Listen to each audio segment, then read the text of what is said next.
Check out this.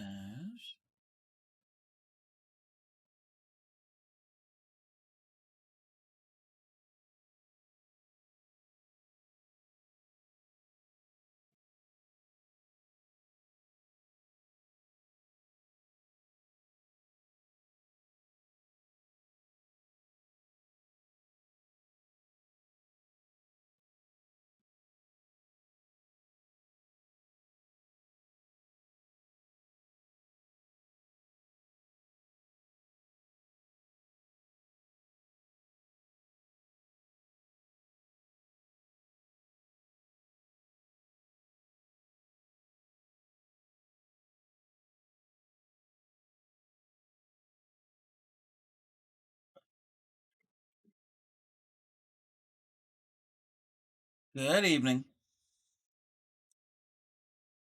I'm just checking some of my final little settings, as usual.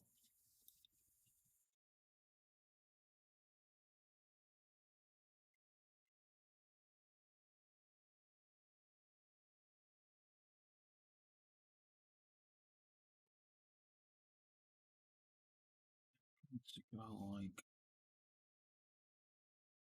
that. I gotta get into the right page for my upload.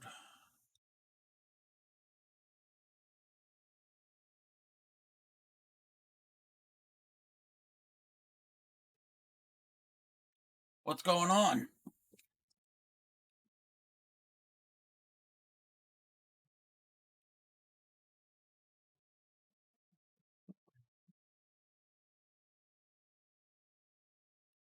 My keyboard.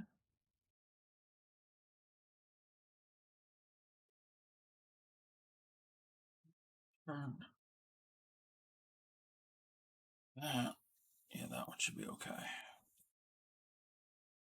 What's up?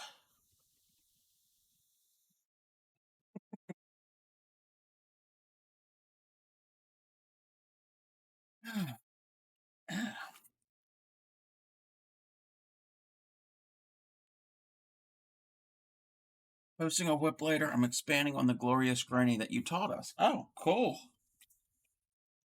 It reminds me, I need to go to the Discord.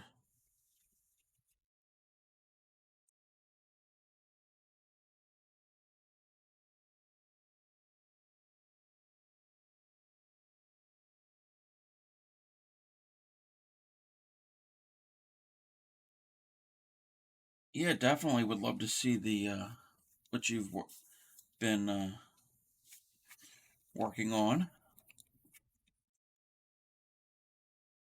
Tonight's stitch is going to be really easy, and then I will switch over to the shawl, which I've made progress on it.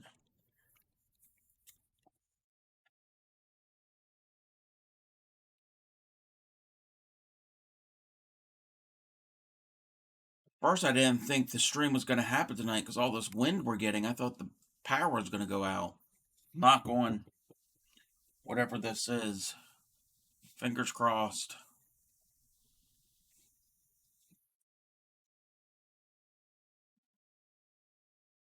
I'm going to wait a few more minutes because it's not even 8 o'clock yet. And what is this? What is this telling me?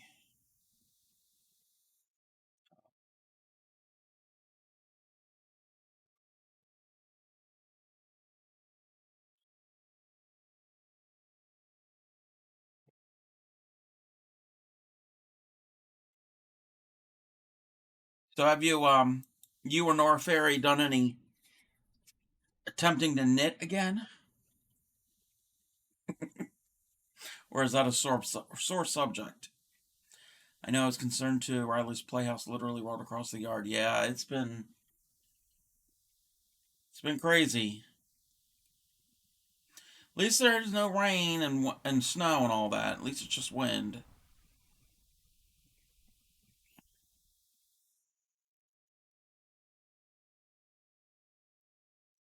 Did more today, and it still hurts. He has given up. Oh, it's no way to be. You gotta keep trying. Yeah, it does. It's a different arm movement, so your shoulders and your arms hurt different, using muscles in a way that you're not used to. But what you did the other day looked really good. And I can never remember which is which. There's a knit stitch and a purl stitch, and it's how you put the needle in is one or the other. Haven't lost power and haven't got stuck in the recliner. Yeah, let's not get stuck in the recliner. And welcome, Grammy.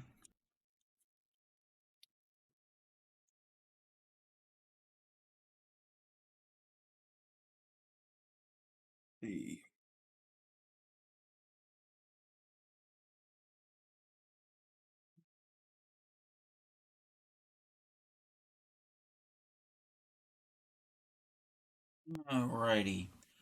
Well, I think we can get into this. I don't know. Other people will probably be coming in shortly. And this is. Oh, that's not. I didn't update it. That's not Entrelock.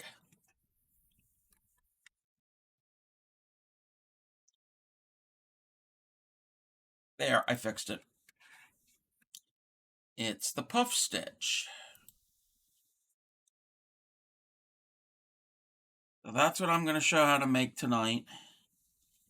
It makes a little bit of a denser fabric. It's kind of like last week when I did the zigzag stitch, which the zigzag was a variation on the puff stitch, but this is just a basic puff stitch.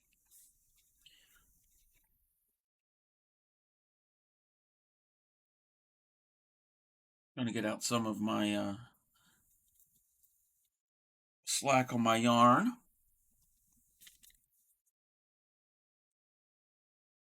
You'll be crocheting along? Okay. This is an easy crochet along. It's not real complicated. And I'm going to wait and see if we've got our other usual Crojo Mojo, if Crojo's around. What you can do to get a little head start, Claymaker, when you crochet or knit, are you sitting in a chair that is supportive of your arms? Yeah, that's actually a good idea. Oh, hey, Crojo. Yeah, you're doing your tent blanket. Yeah, do you have arms or like a sofa or something that you can support your arms? Oh, you do? Okay.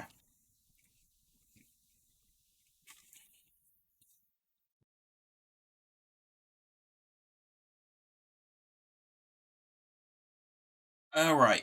So for the puff stitch, we're gonna do it's a multiple of two, and the starting chain's gonna add four to it. So I'm gonna do 20 and then add four, so 24. 24 chains.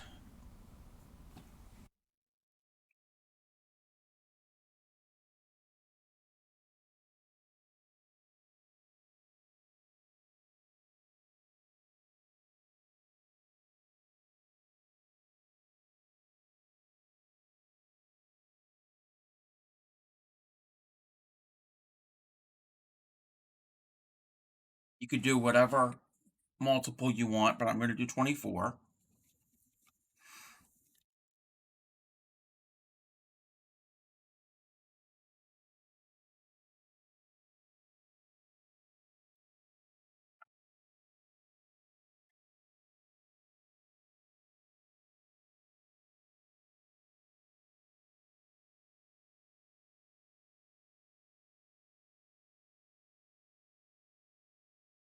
Okay, you're gonna wrap your yarn over the hook, and in the fourth chain from the hook, you'll insert your hook. So you're gonna wrap like you're doing a double, and you're gonna find the fourth chain from the hook and insert and yarn over and bring up a loop. So you'll end up having 3 loops on your hook. And again, to recap, you're going to wrap your hook, the fourth chain from the hook, insert the hook and bring up a loop. Now I'm going to demonstrate how to do this for the first couple rows, and then we're going to do a variation of this. It's the same thing, it's just there's a little extra step. Okay? So now you're going to insert the hook into that same stitch. Well, actually, take that back. Take that back. So we have 3 loops on the hook, yarn over, and insert into the stitch again and bring up a loop. So you'll have 5 in the same stitch. You'll have 5 loops on the hook.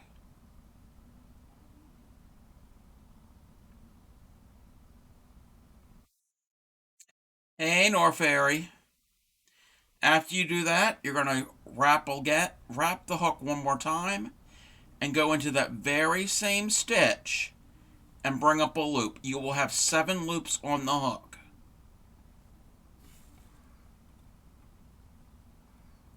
Okay? And the first couple times you do this, it might feel like you're having a knot or whatever. You'll get the feel of it the more times you do it. So you've got 7 on the hook, and now you're going to yarn over and pull through all 7. And it could be a pain, but see, it even messed up for me. It helps sometimes if you do it a little bit loose. So I'm going to start mine over again. I'm going to wrap my hook. I'm going to find the fourth from the hook, go in, bring up a loop, and I'm going to like give it some slack so there's a little bit extra play in it. Wrap, go in, bring up a loop, and then wrap, go in the same stitch, bring up a loop. Hope I made that clear. And then yarn over and bring it through all 7. Do you want me to do that one more time? Oh, you got it? Okay. So then you're going to chain. That's going to lock the stitch. Now you're going to skip the next chain. Skip that next chain, and then the following chain, do the same thing. Let me move that out of the way. That might help. Wrap your hook, and in the second chain from what you did, go in, bring up a loop, 3 on the hook, wrap, go in, bring up a loop, 5 on the hook, wrap, go in, bring up a loop, 7 on the hook, and then yarn over, pull through all 7, and might have to do it a couple times to get it right. Chain 1 to finish it. Do that all the way to the end. You're going to wrap, you're going to skip a chain, and in the next chain, go in, yarn over, bring up a loop, wrap, go in, yarn over, bring up a loop, wrap, go in, bring up a loop, and then yarn over and go through all 7. After you've gone through all 7, do a chain to lock it in place. Hopefully that's making sense.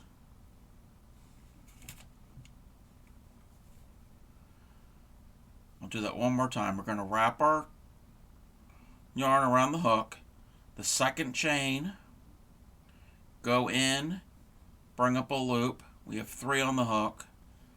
We're going to yarn over, and in that same stitch, go in, bring up a loop. We'll have 5 on the hook, yarn over, and go in the same stitch, bring up a loop. We'll have 7 on it, and then yarn over through all 7. And that was not really the best one. Sometimes I have to redo it, and it won't really flow through easily all the time.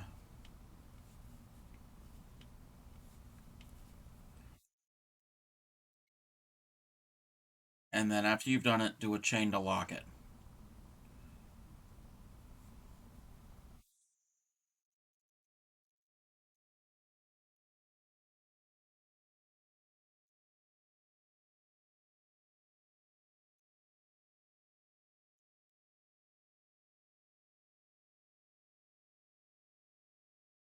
This took me a little practice to get it down just right.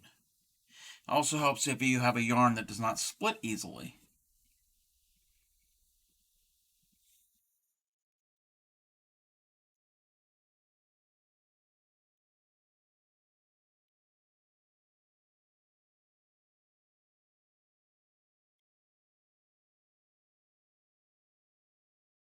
You're just going to slowly work your way to the end of your chain.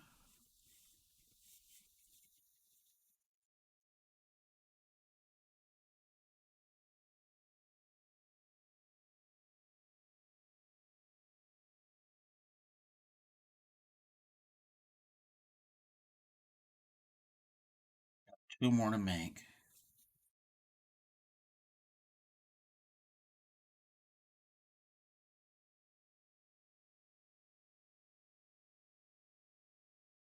On my last one, and your last one should be in the very last chain.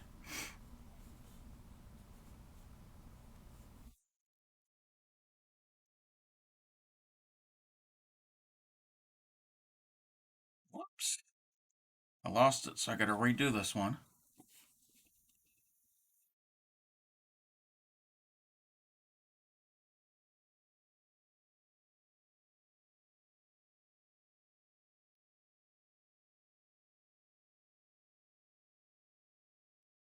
And then with the very last one, do a chain to lock it in place.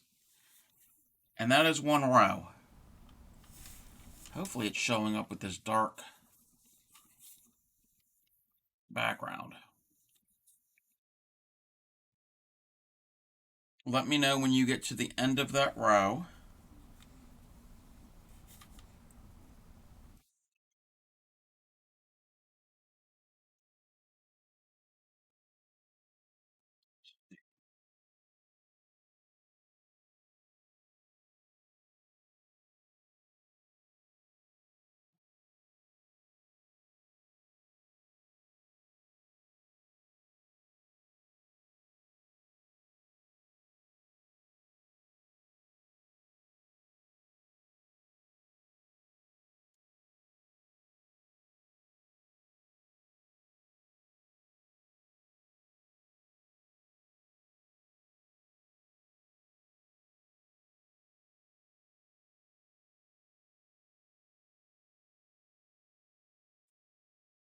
Let's check this.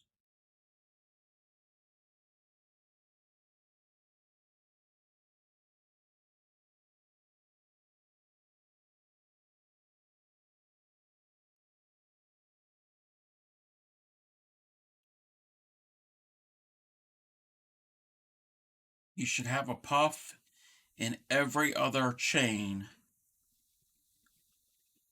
of your foundation chain, and in between each puff there's a chain to lock the puff into shape, and then will form like a space in between each puff stitch.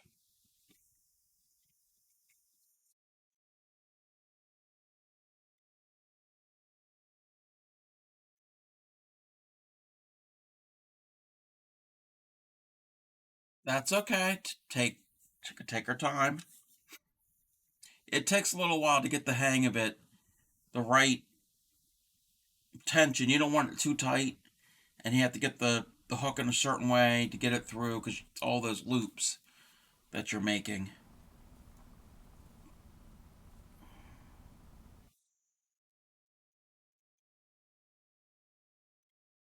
Just like with any stitch, it takes some practice.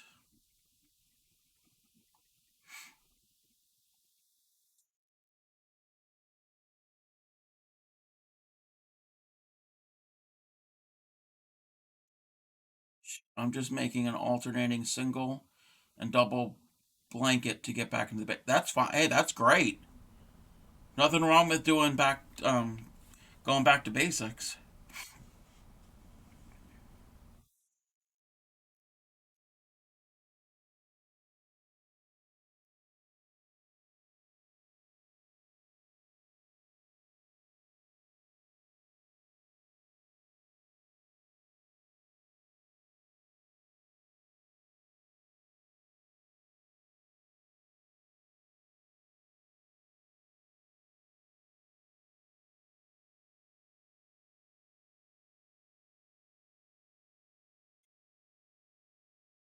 So, Crojo, how was your tent blanket going?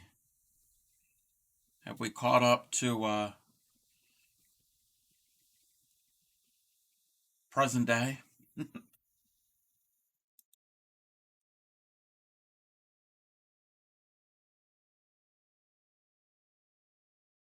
And anybody who's just joining, welcome. I'm teaching the puff stitch, and I'm waiting patiently, and again, no rush, for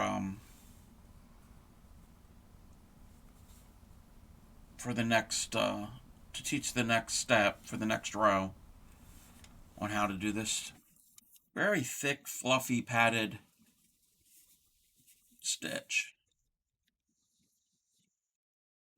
Okay, you're coming along nicely if you're on February 27th.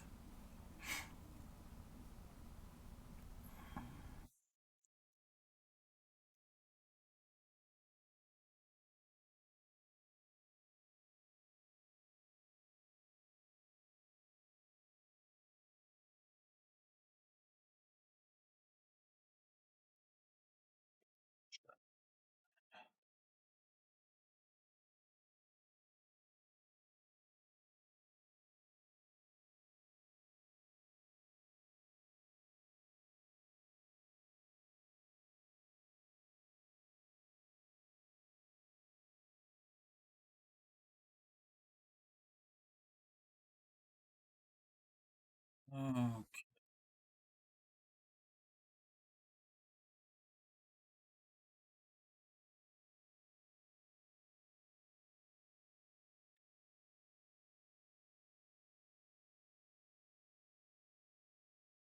that's okay.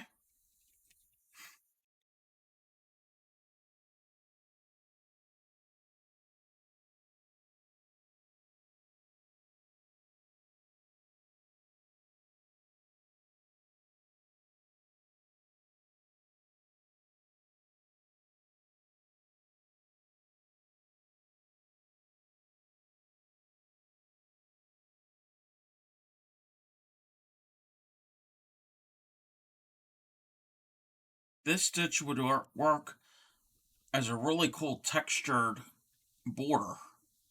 Okay, let's go. Okay, so you finished with a chain to lock in your stitch. No, it's fine. You're the only one that I know of that's crocheting along. So did you like I said, did you use a chain stitch to lock in your puff? If you've got the chain stitch to lock in the puff, you're going to do two more chains and turn. Now, in between each puff, there's a space. For the rest of the rows, you're going to be working into that space, not into the chain, but into the chain space, and you're going to put a puff in each of those. So again, you're going to wrap your yarn, go into that chain space, 3 on the hook, yarn over, into the same chain space, bring up a loop, 5 on the hook, wrap yarn over, into the same chain space, bring up a loop, 7 on the hook, yarn over through all 7, chain to lock it in. And you're going to do the same thing for every chain space of the previous row. Whoops, that all came undone.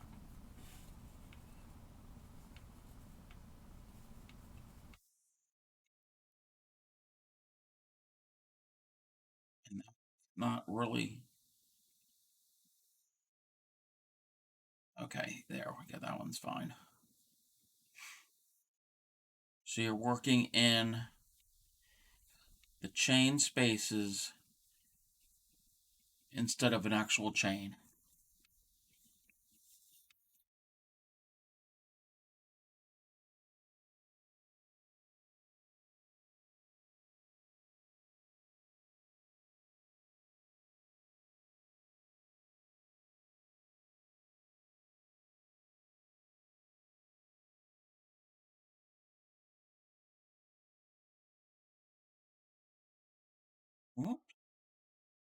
while I'm doing this, how's Grammy coming along with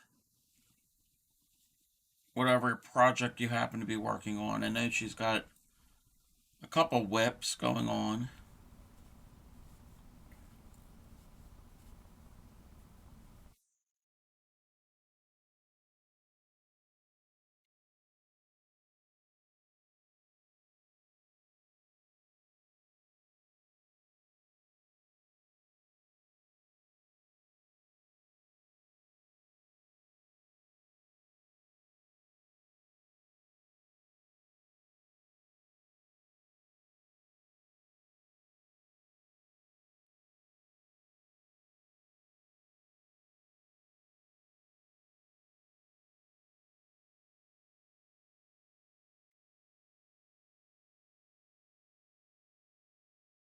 Whoopsies. Just look at that shadow.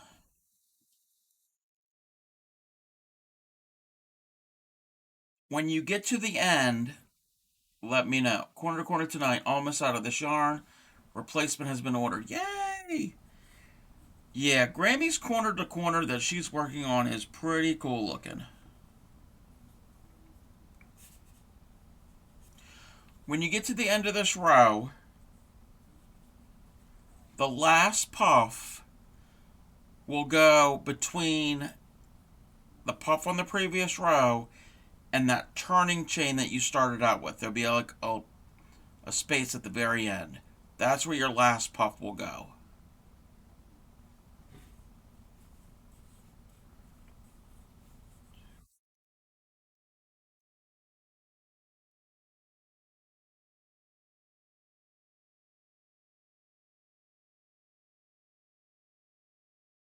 Looking better with the lighter color yarn, but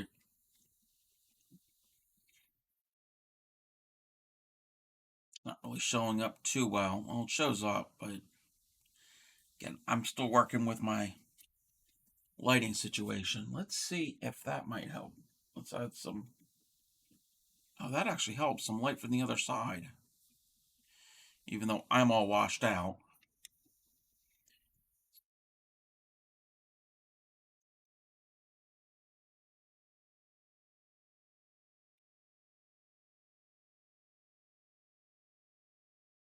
And that's basically the repeat for this pattern. You just do the puffs in the chain spaces, and you get to the end of the row. When you're done your last puff, you're going to chain to finish and then do 2 more chains for your turning chain. When we do the next row, we're going to do a variation on the puff.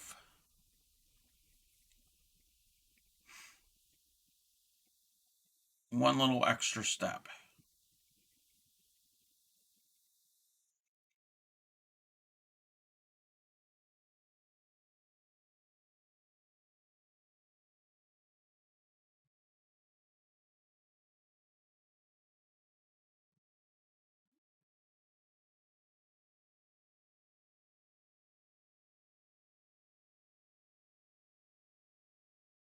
Okay, let's get the end of the row, chain 2, and now when you do your next puff, you're going to wrap your yarn, go in, bring up a loop with 3 on the hook, wrap, go in, bring up a loop, 5 on the hook, wrap, go in, bring up a loop, 7 on the hook, and do it one more time. Wrap, go in, bring up a loop, 9 on the hook, and go through all 9. And then chain 1 to lock it. All you're doing is you're making a thicker puff. You can do as many as you want. I mean, you wouldn't do too many. You could do probably up to 11. Probably do more than that, depending on how long. If you use a Tunisian hook, you can get a little more on there. Depending on your crochet hook and the handle, can determine how many you can actually get on there easily. So instead of the wrapping and going through 3 times. The process, you go in, bring up a loop. Instead of doing it 3 times, you're doing it 4 times. So again, you're going to wrap, go in, bring up a loop, 3 on the hook, wrap, go in, bring up a loop, 5 on the hook, wrap, go in, bring up a loop, 7, wrap, go in, bring up a loop, 9 on the hook. Just making thicker puffs on this row.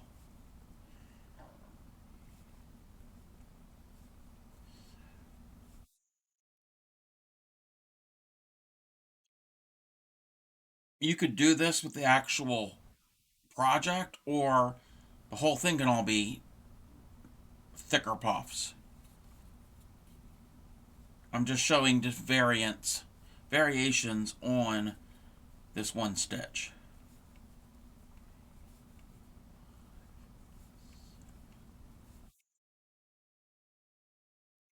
Whoop, that one didn't work. I had to redo all of my loops for that one.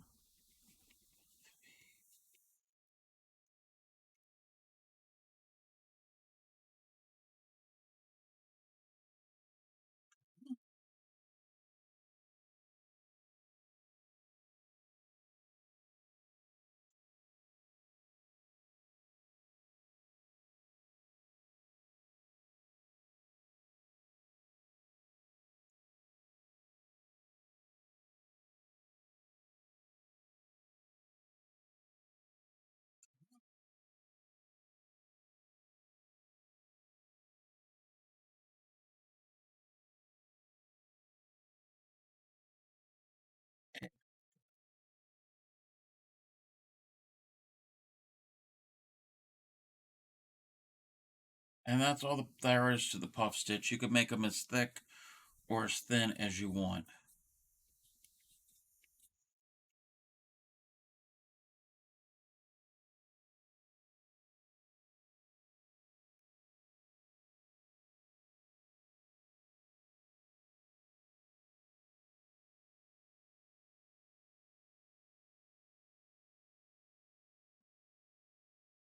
And your last one's always in that chain space between the puff and the turning chain of the previous row.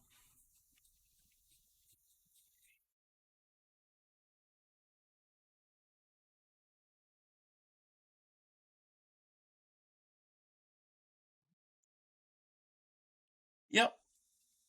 Yeah. Ever make a banana hammock? No, I've never made a banana hammock. 3, 5, 7, and then 9.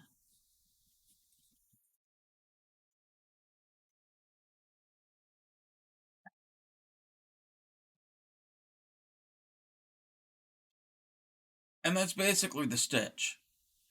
So I'll do one more row. And I'm not going to be able to do any more than the row I just did. I can't make them thicker with this hook. But if I used a Tunisian hook, I probably could make a thicker one. 3, 7. And I've got 9 on the hook. 3, 5, 7.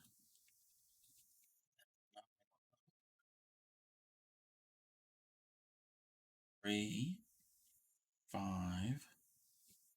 7.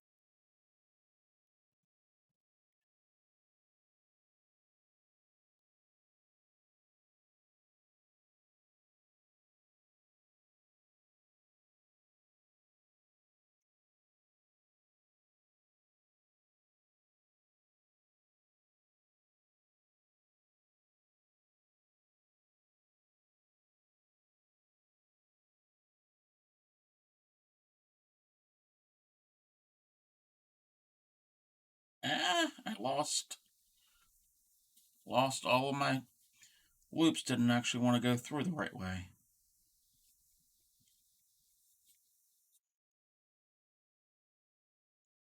But yeah, it's a pretty easy stitch. once you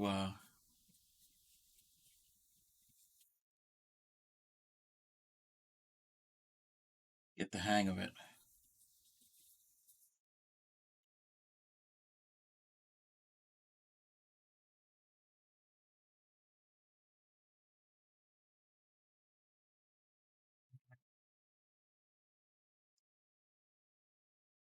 I'm having trouble. It helps actually is when you do your first initial one to go in, pull up a bit to give enough room instead of working real tight, loosen it up a little.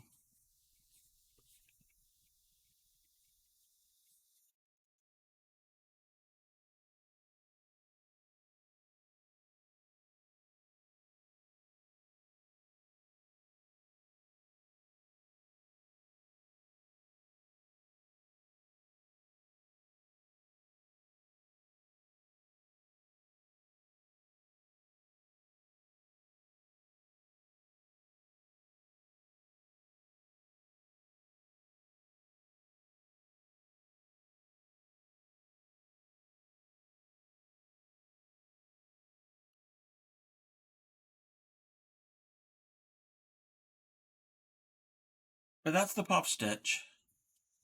And you can use this in combination. You'll find some patterns sometimes in combinations with other stitches. So you might find something, it'll be like half doubles or doubles or whatever, and then every now and then there'll be a puff stitch.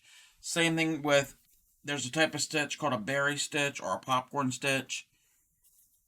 So they could be accent stitches to add some texture.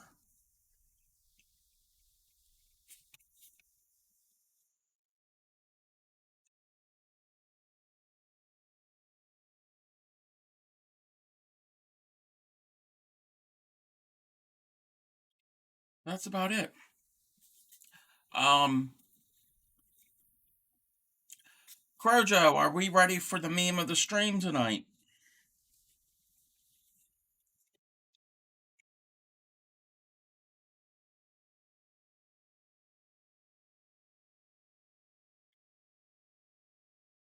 It's okay, take your time.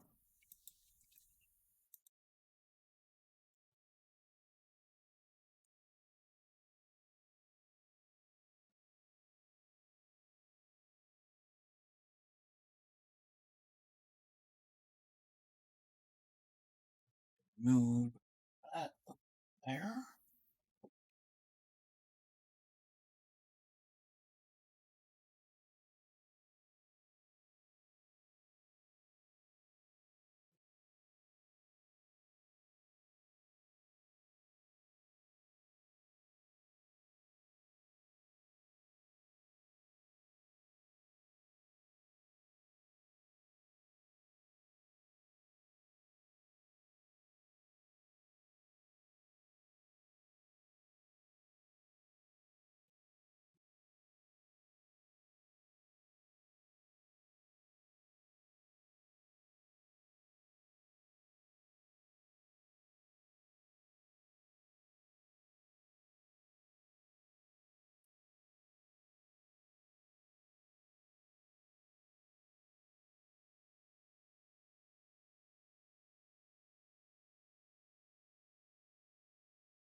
And then after we do the meme, I'm going to switch over to working on my shawl. Okay. Oh, that's not what we want. Okay. Feeling so fly like a G6. Oh, God.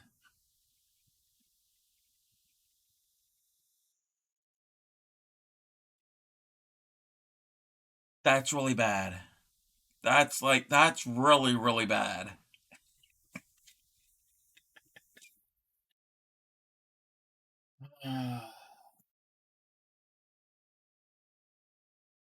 Yeah.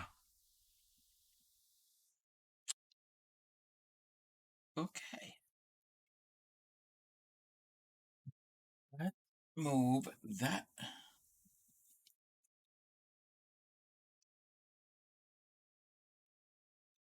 Okay.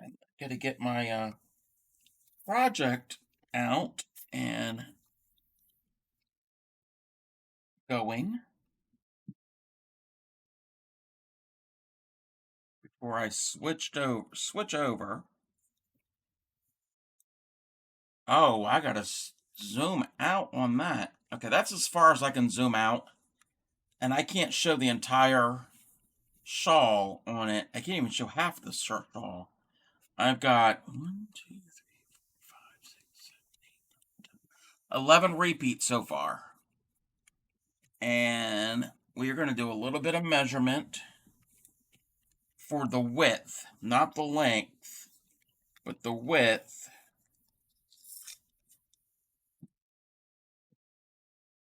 Trying to lay this out without stretching it.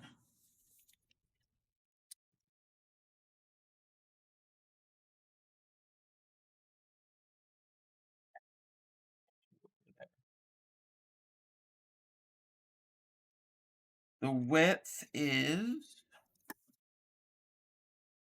approximately, what's 26 and 26? 52? It's approximately 52. It could be a little, whatever, but approximately 52 inches wide. So I'm going to go a little bit wider, but it's 11 repeats so far. And again, this is the fluffy meringue shawl pattern from the Crochet Crowd. General crochet question. Oh, how long in the back? Well, okay. Let me answer Grammy's question first. So, forget about the rest of it. If it was only 3 here, this distance is the same as this distance, roughly. So, half of the width, we're going to do 3 repeats. Half of the width of the third repeat is 8. Then, it's about 7. I mean, it does stretch here and there, depending on, it should be pretty much proportionate because you're doing the same thing. So roughly, from the top to the bottom is about 26.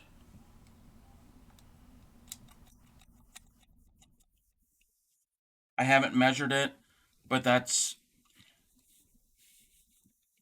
basically 1/2 is a triangle wedge.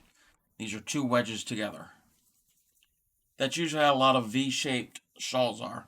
So, Norfairy, what's your general crochet question? I might be able to answer it.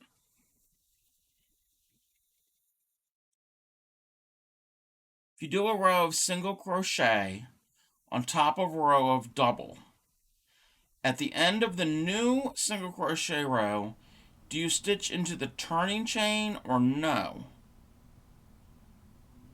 I know you do it for consecutive rows of double crochet, but single crochet you stitch. No. You don't. Okay.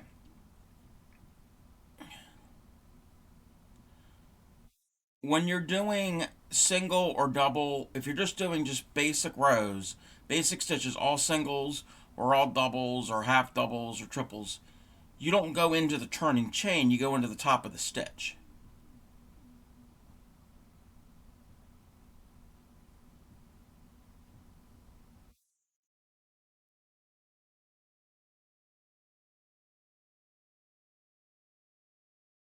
I'm trying to figure out exactly what you mean.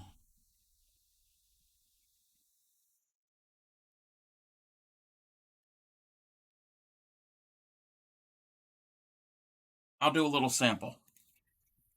I'll get out the white. I'll just do a few. So you're doing singles and then doubles. Okay. So I'll just do like a couple. 2, 3.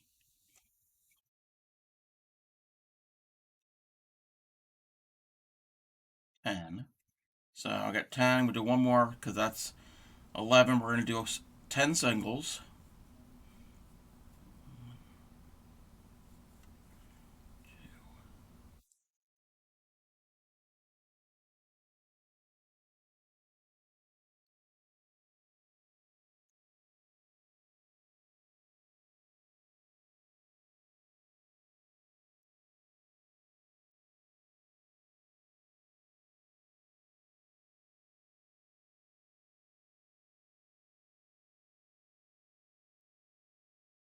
Okay, I've got 10 singles, single crochets.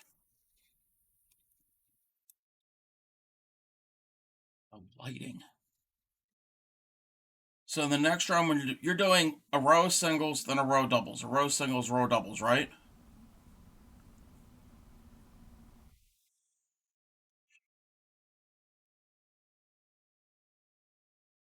Okay, so I did my singles. My next round, I'm going to do doubles. I am going to chain 2. Some people chain 3 for doubles. Okay, it doesn't matter if you're transitioning between singles and doubles per row. Okay. So imagine I had 2 rows of singles. So I don't know how many you chain for a row of double. I chain 2 if I'm going to do a row double. I think technically you're supposed to chain 3. I chain 2, but it doesn't matter. So that's fine. It doesn't matter if you do 2 or 3.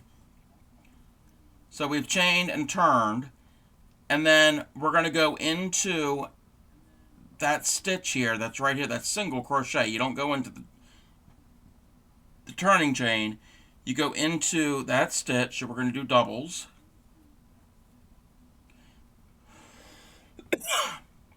So that's 1, 2, 3, 4,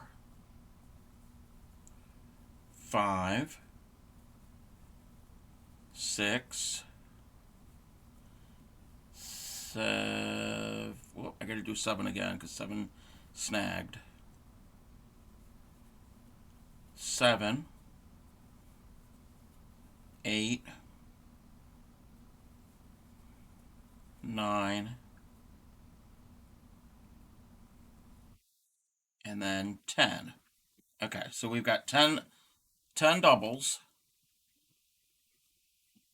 And now I'm going to do a row of singles, even though you're probably doing doubles, another row of doubles. So we're transitioning from doubles to singles. So I'm going to chain 1 for a single and turn. So I'm going to go right into the top of the stitch. That stitch there was our last double we did. The turning chain's on the right, on the side. That's our stitch.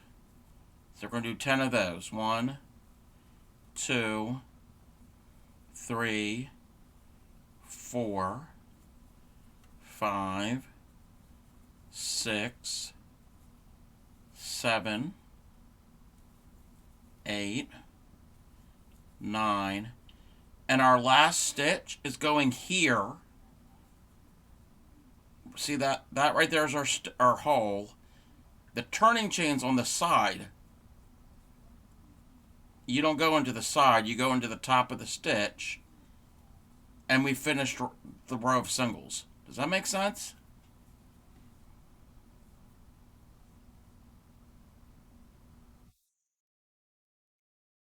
Yeah. The only time you ever would have to go in there is if you're doing a special stitch that's got a cluster, or but if you're doing regular singles and doubles, you go in the top of the stitch from the row below. You don't go into the turning chain. And the other thing is, if you know how many you have across, count. That's why I was counting, to make certain I had the same amount of stitches.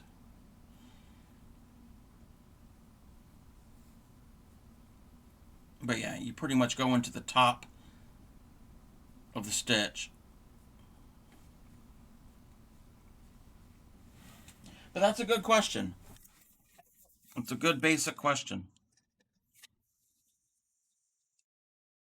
Okay. Oh, I gotta bring up my I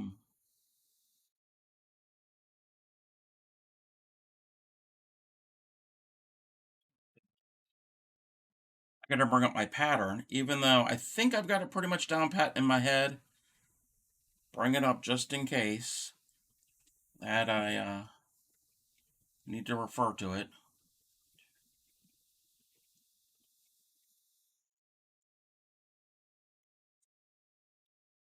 Okay, I'm working on my 12th repeat of this pattern.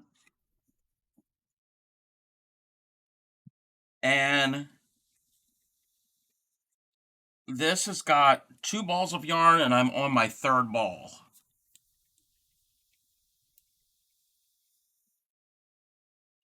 The pattern originally calls for it to use carrot cakes, so slightly thicker yarn.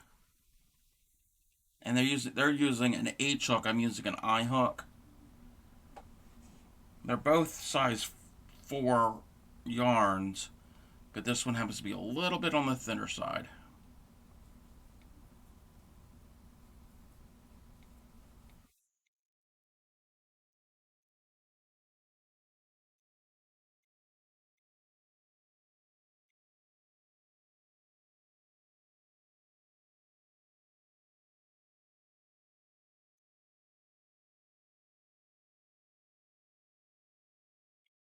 And this is the row I gotta pay attention to.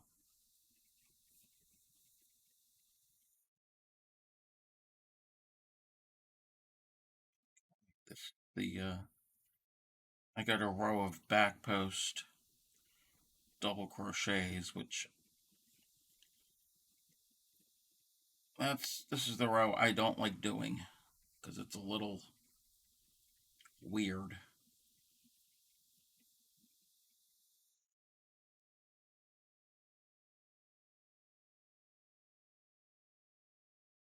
Not that I don't like doing it. It's just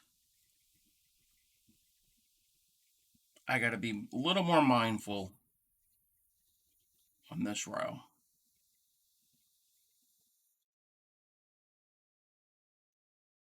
Original pattern or shawl? Did he give finished dimensions? No. It says to grow to the width you prefer.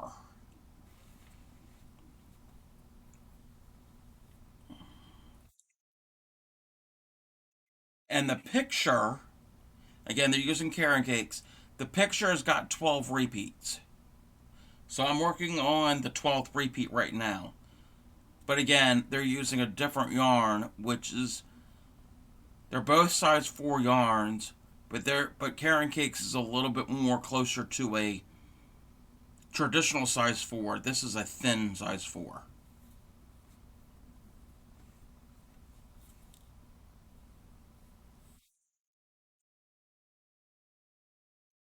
Yeah, I already checked the pattern to see how many repeats to do.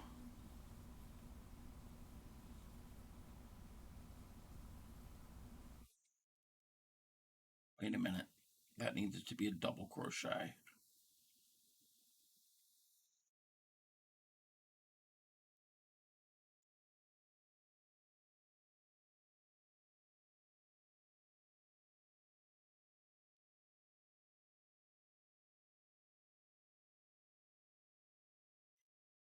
They said originally that this pattern was a baby blanket and somebody had converted it into a shawl.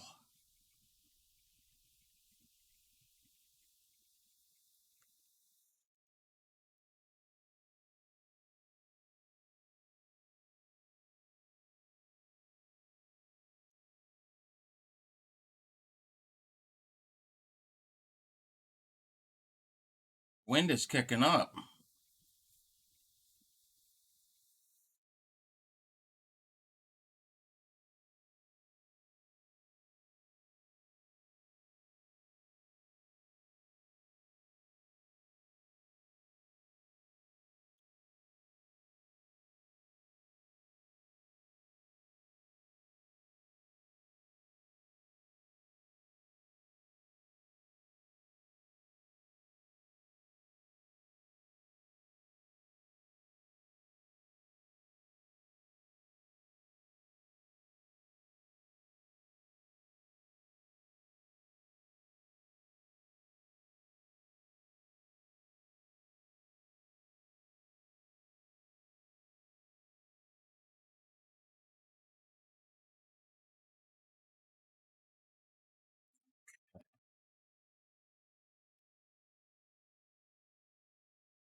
a little awkward also stitching this here flat on the table, because earlier when I was doing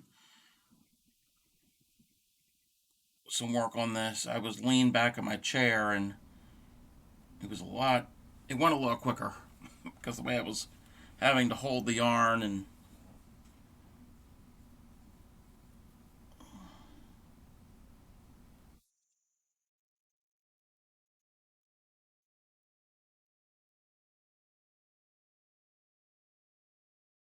hear the wind, better put recliner in the upright position. I may need to call 911 to always you out of it. Yep.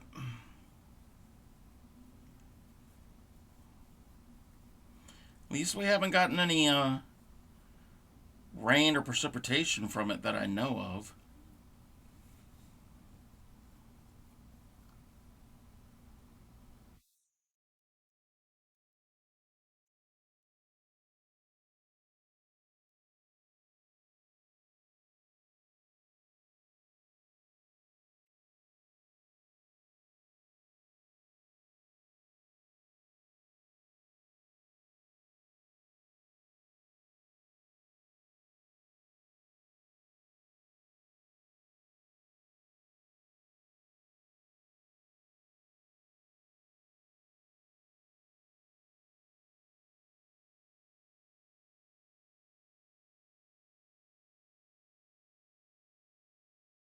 Yeah, I heard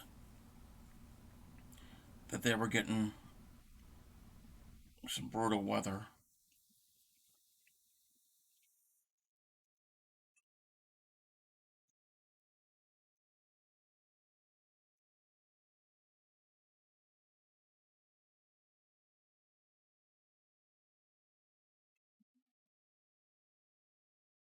This yarn, this roving type yarn, has thin areas and thick areas. And it's a very thin area right there, and I'm just afraid it's gonna snap. Oh, now we have a thick area.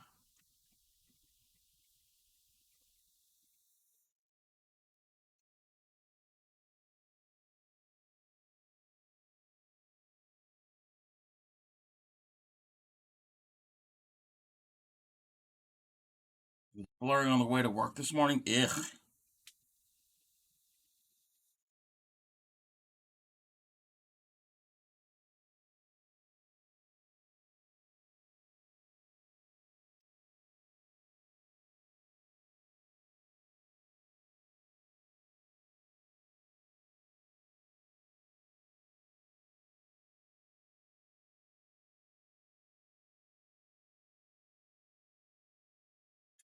See, I always want to do a single crochet instead of a double. There's other parts of this pattern that have singles that uses a single, but not this area. I think I would learn by now.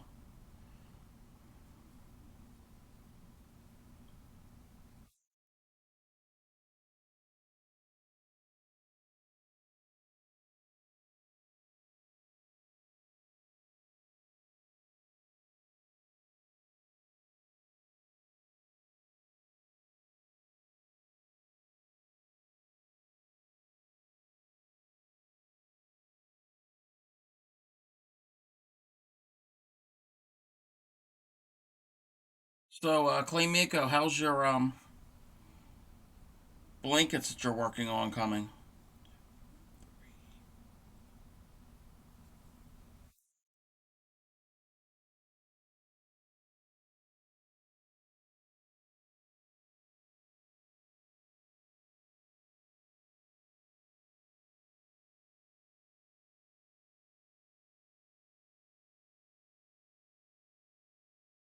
Okay.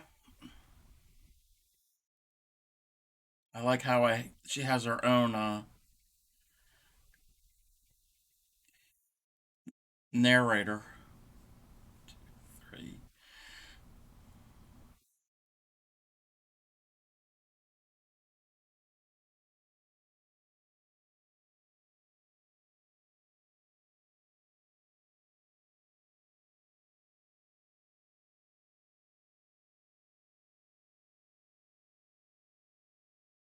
Halfway down that row.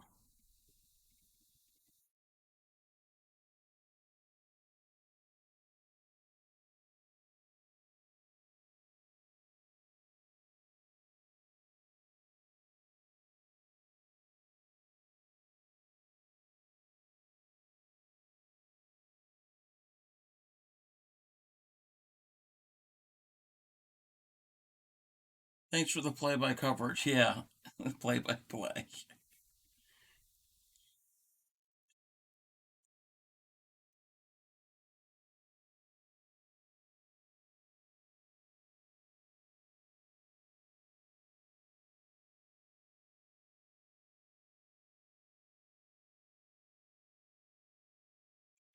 Come on.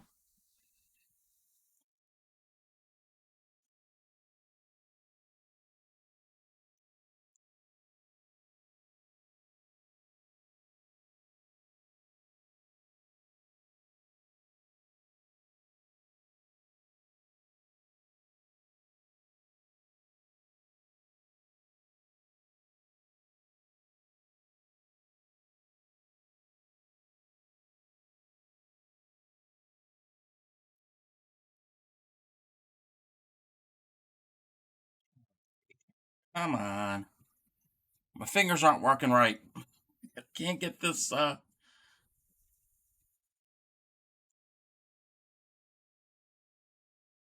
there we go.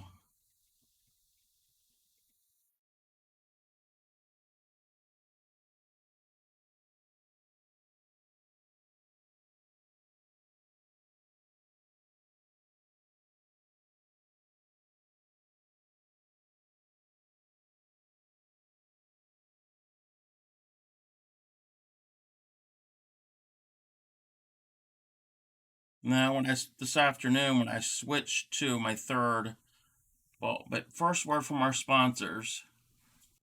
Oh, Bruegel 1888 rum makes knitting less brutal. Wow. Um, when I had to add a third skein of yarn today, and I was making progress on this, and I had a knot in the center of the ball, and I had to stop and not frog. I had to go and pick all yarn barf out, and there was a huge mess, and then um a thin area where the whole thing just like ripped and separated. It was like, so I had to play around with it. Look in Discord. Okay. Oh wow. Okay, this is Clay Miko's project. That she's doing, yeah, her glorious granny. Let's, for those of you who don't have Discord,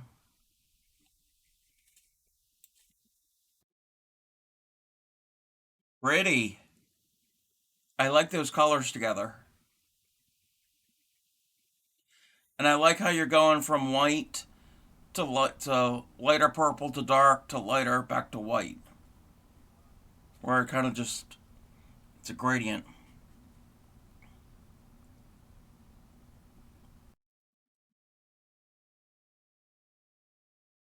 Very good.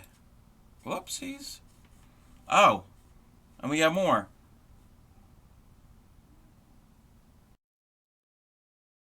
This is the blanket that she's making for her mom.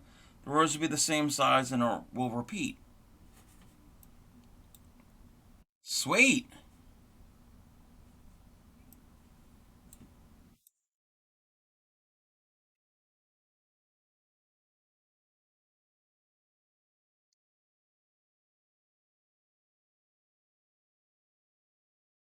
Then I'm going back to dark. I'm going back and forth until I run out of purple yarn.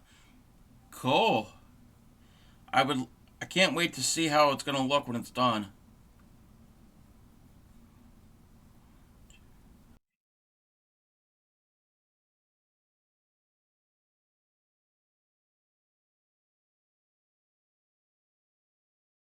Yeah, that last one kind of does have a Harry Potter feel with those more I wouldn't say dark colors, but they're more rustic colors, I guess you would call them.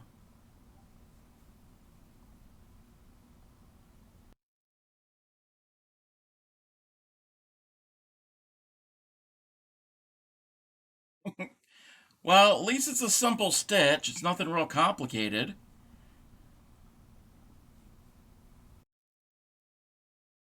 It just takes a while to do.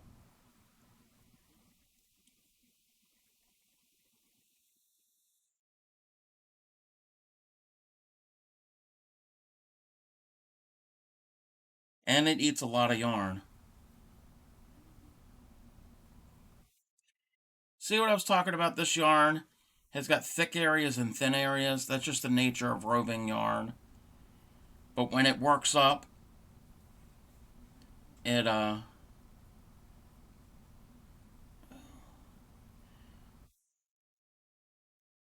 won't be as noticeable. She wants it the size of a queen size blanket. Wow, that's a lot of stitches.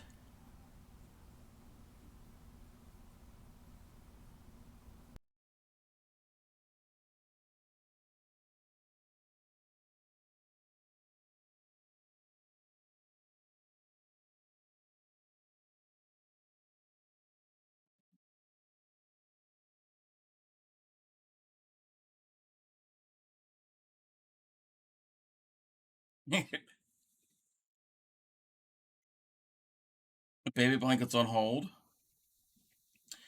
When's the baby due?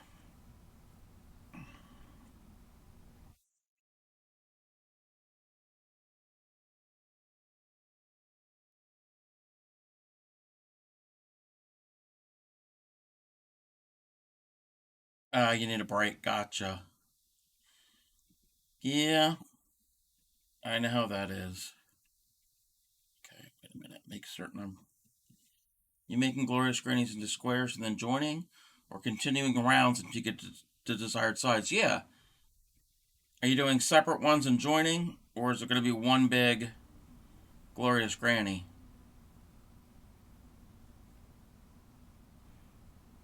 It's kind of what Grammy asked, but I just reworded it. Baby is due in July, but she lives in Virginia and works in Crownsville until June. Okay.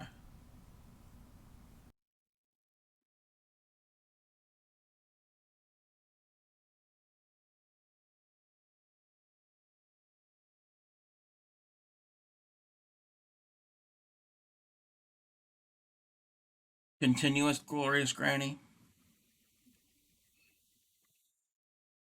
It's gonna look good.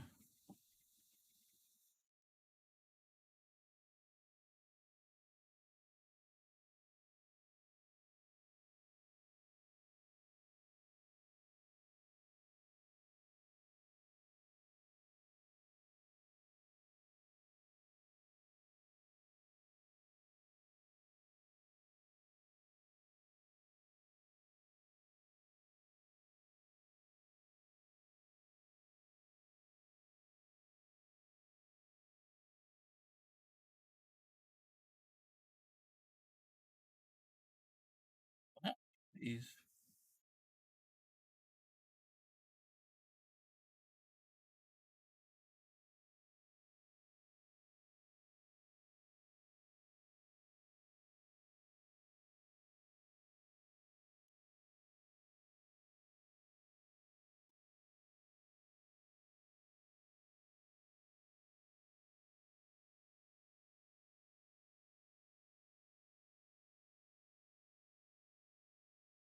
Cool, I've collected autumn colors of yarn for glorious grannies, but may add in rows of various stitches, maybe kind of a sampler. Oh, that would be cool looking.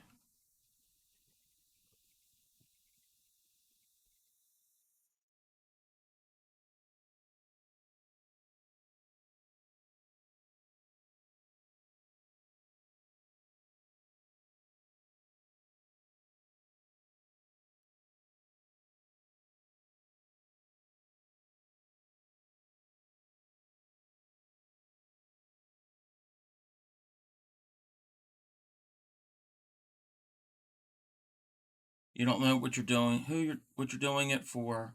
Just said I want to continue it because I love the way it looked.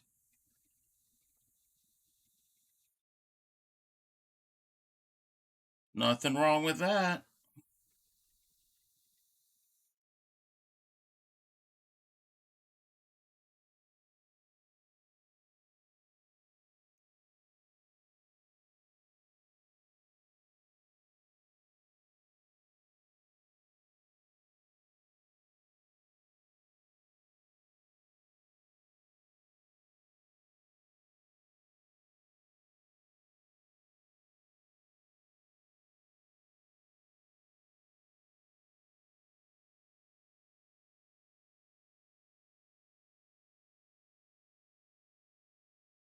Wait a minute.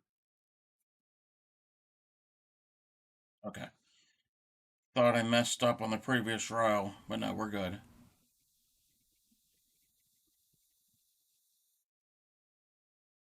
I did mess up that stitch. That's easy to fix. It's right here.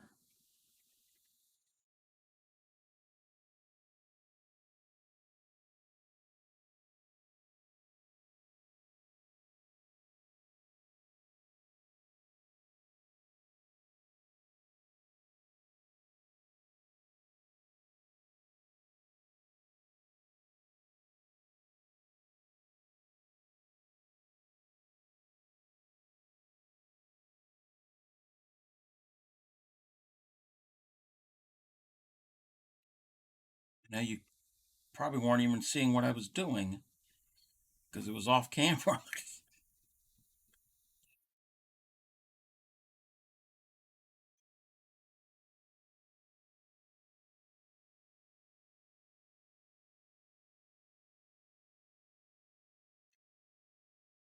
First row of that repeat is done.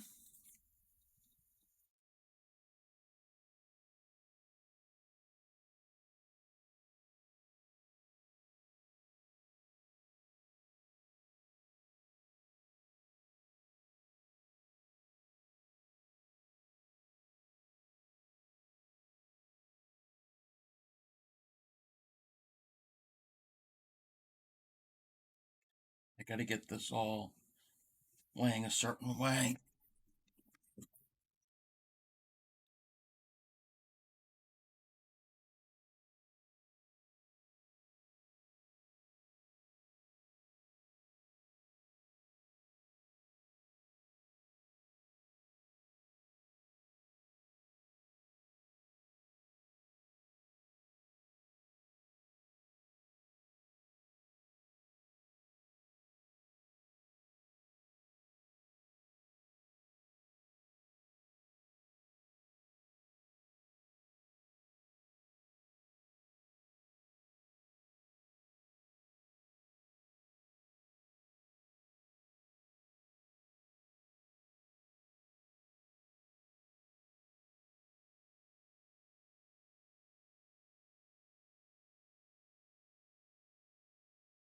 There we go.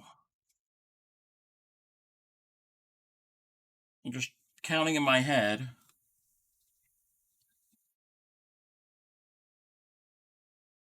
Anybody who's joining, welcome.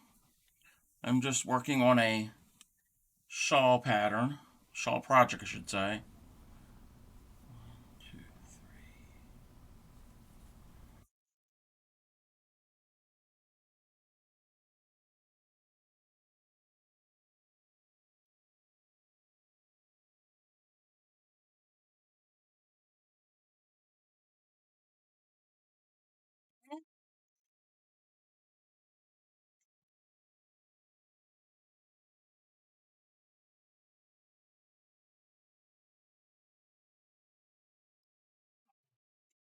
Back's hurting.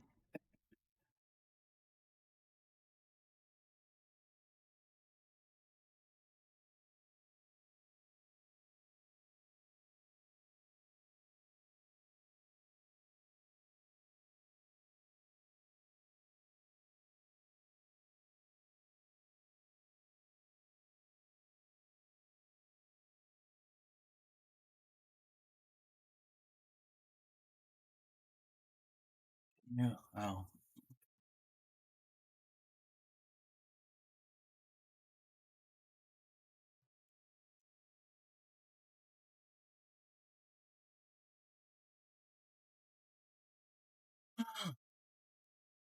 Ah, wrong stitch.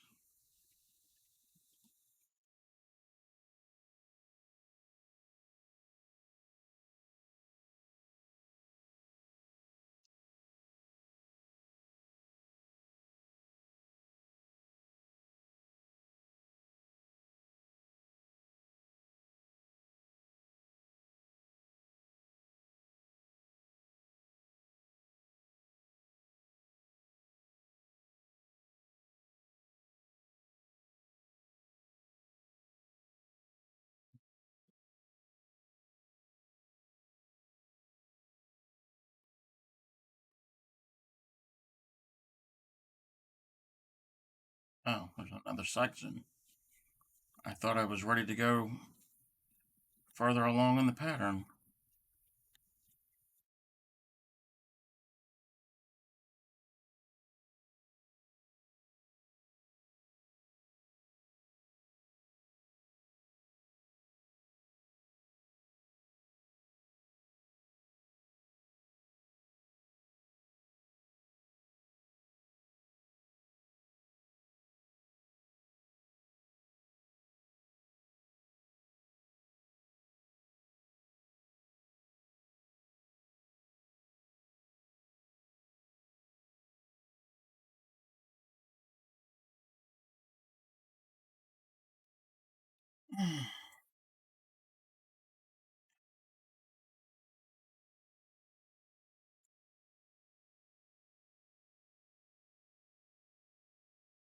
Uh, that stitch, that was not a good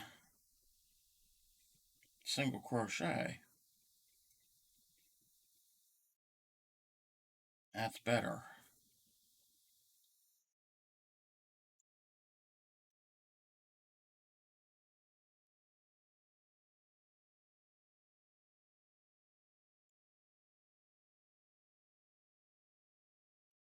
Why can't I make this stitch? There.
Getting to the halfway point of this row.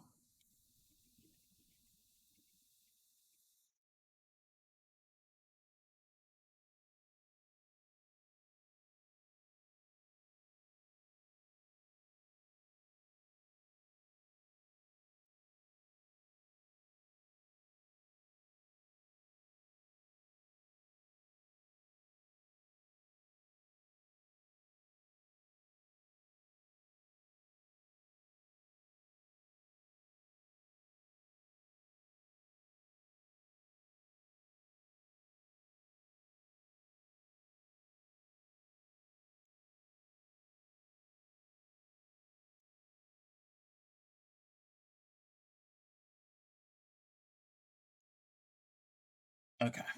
Yeah.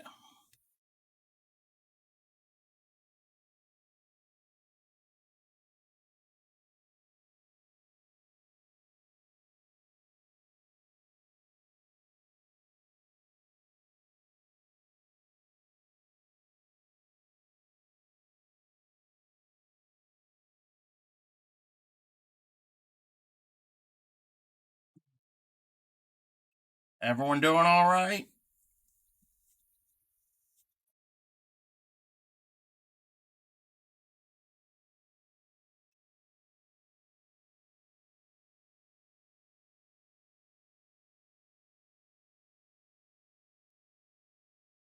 I was doing okay until that one double crochet turned out very wonky looking.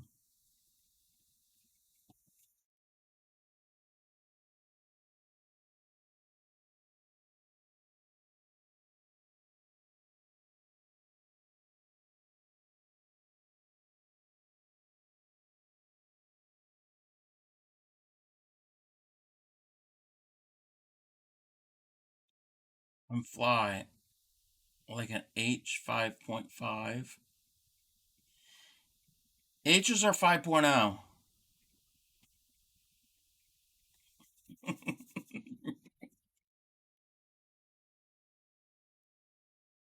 Usually they're 5.0 millimeter.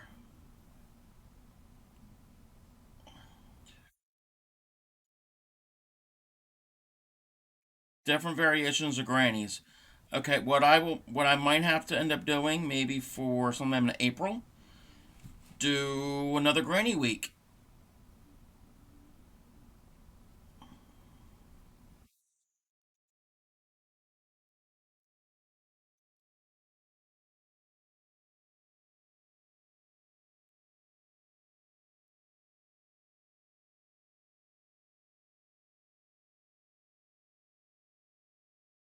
Or if you can't wait for me to do more grannies, there's a YouTube channel called Fiber Spider. His name is Craig, and he does a lot of granny square and granny stitch variations. Actually, that's where I really got the instructions to do the glorious granny.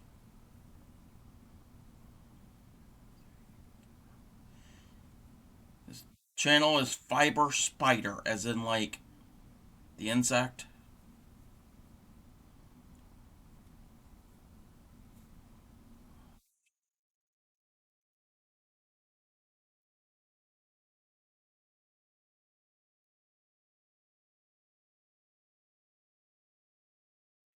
And there are other channels that have done grannies also.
Getting near the end of this row.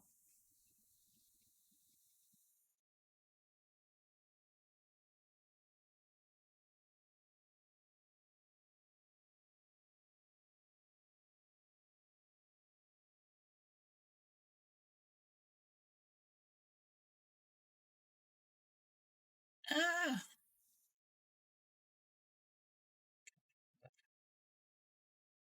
repeat those.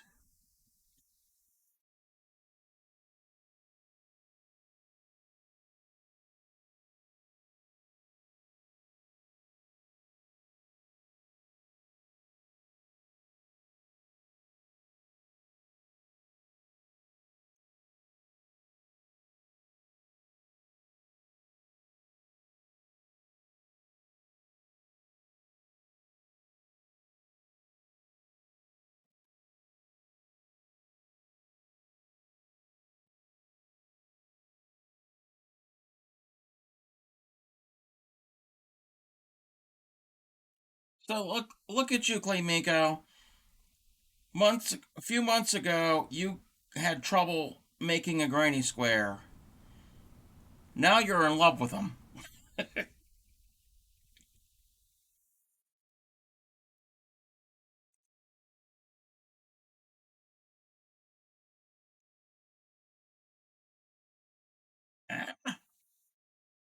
Can't do. I'm having trouble with making a double crochet. Really?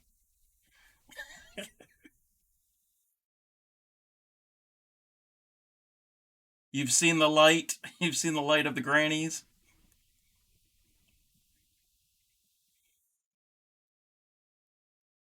Don't walk into the light.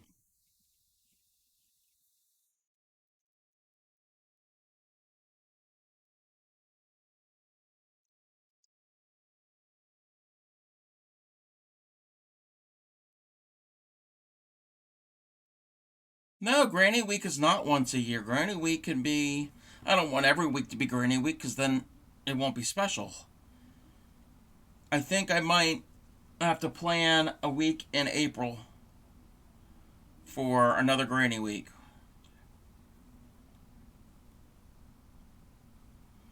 I haven't planned out April yet.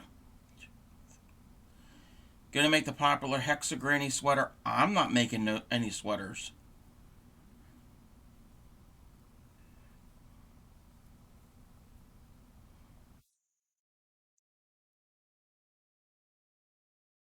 Granny month? I don't know about Granny month.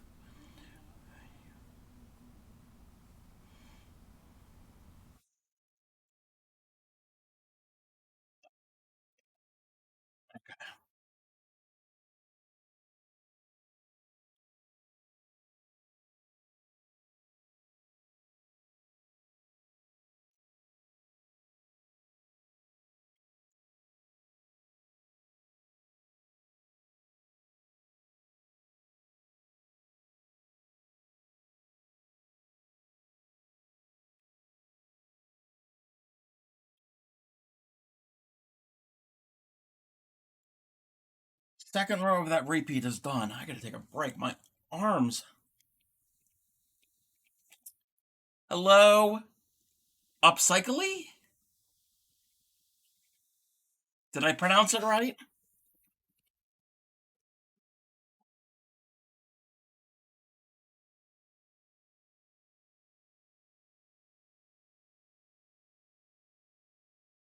And yes, I'm still working on the shawl. And I've got 11 repeats, and I just did 2 rows of the neck of another repeat. And I'm about for, what did we say? About 52 inches wide at the top. I texted you where I originally got that turning chain business from, so you don't think I'm crazy. Well, Norfairy, I don't think you're crazy. I know you're crazy. You texted me?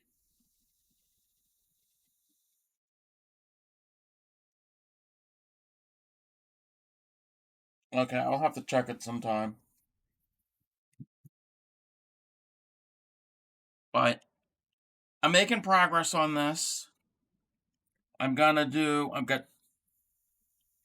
the pink here is 2 rows of the repeat. The repeat's got four rows to it. So I'm gonna do 2 more, and then we're gonna see, and then I probably have to end up doing definitely another repeat after that.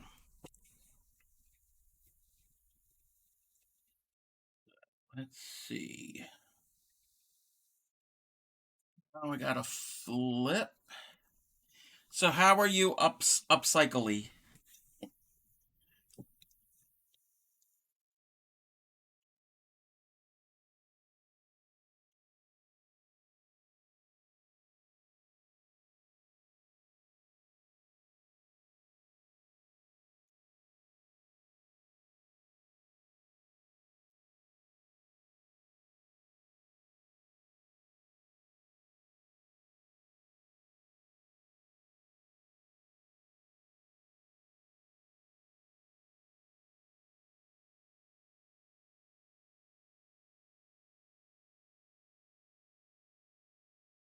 Working on making baskets for paper straws. Oh, cool.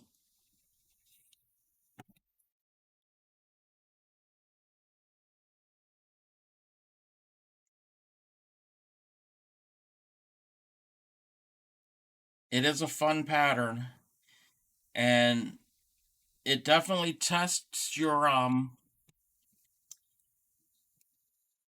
crochet skills.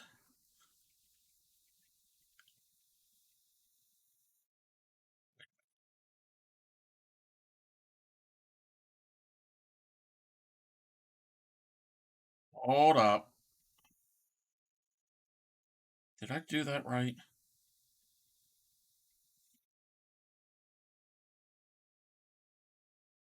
Uh-oh. Uh-oh. Uh-oh. Okay, you know what? There's I'm only gonna frog out a little bit. Not the entire row. Oh, we're not doing that. I'm gonna frog out a couple stitches here to here, and I'm gonna make a little. I should have had a couple more chains here on that previous row, but nobody knows except us.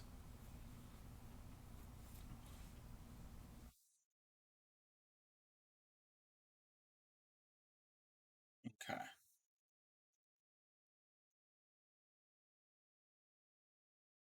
See how this is gonna go. Yeah.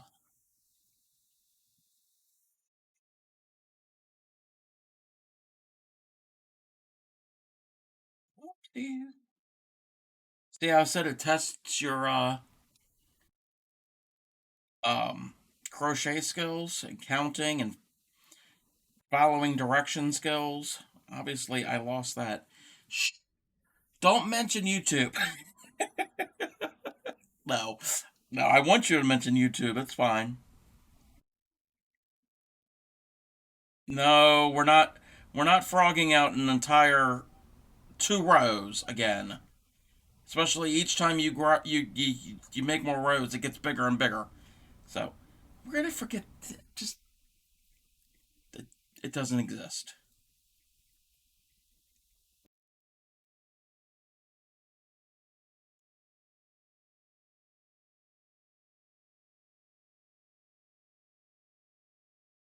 Yeah, are the baskets from a pattern or something you're just coming up with?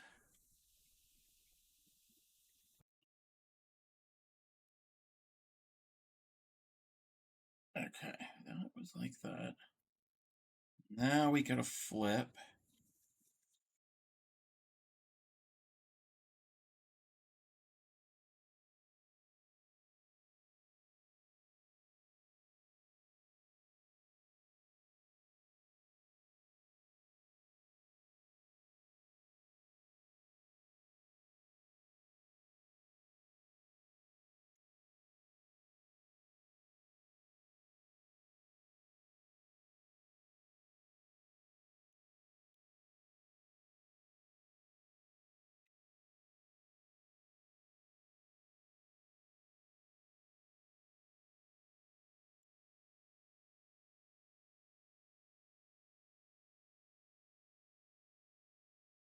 Wait a minute.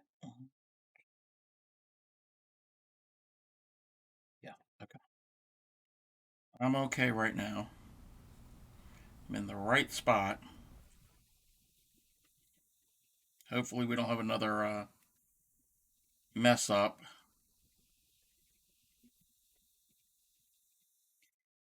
But apparently, I can't do single crochets.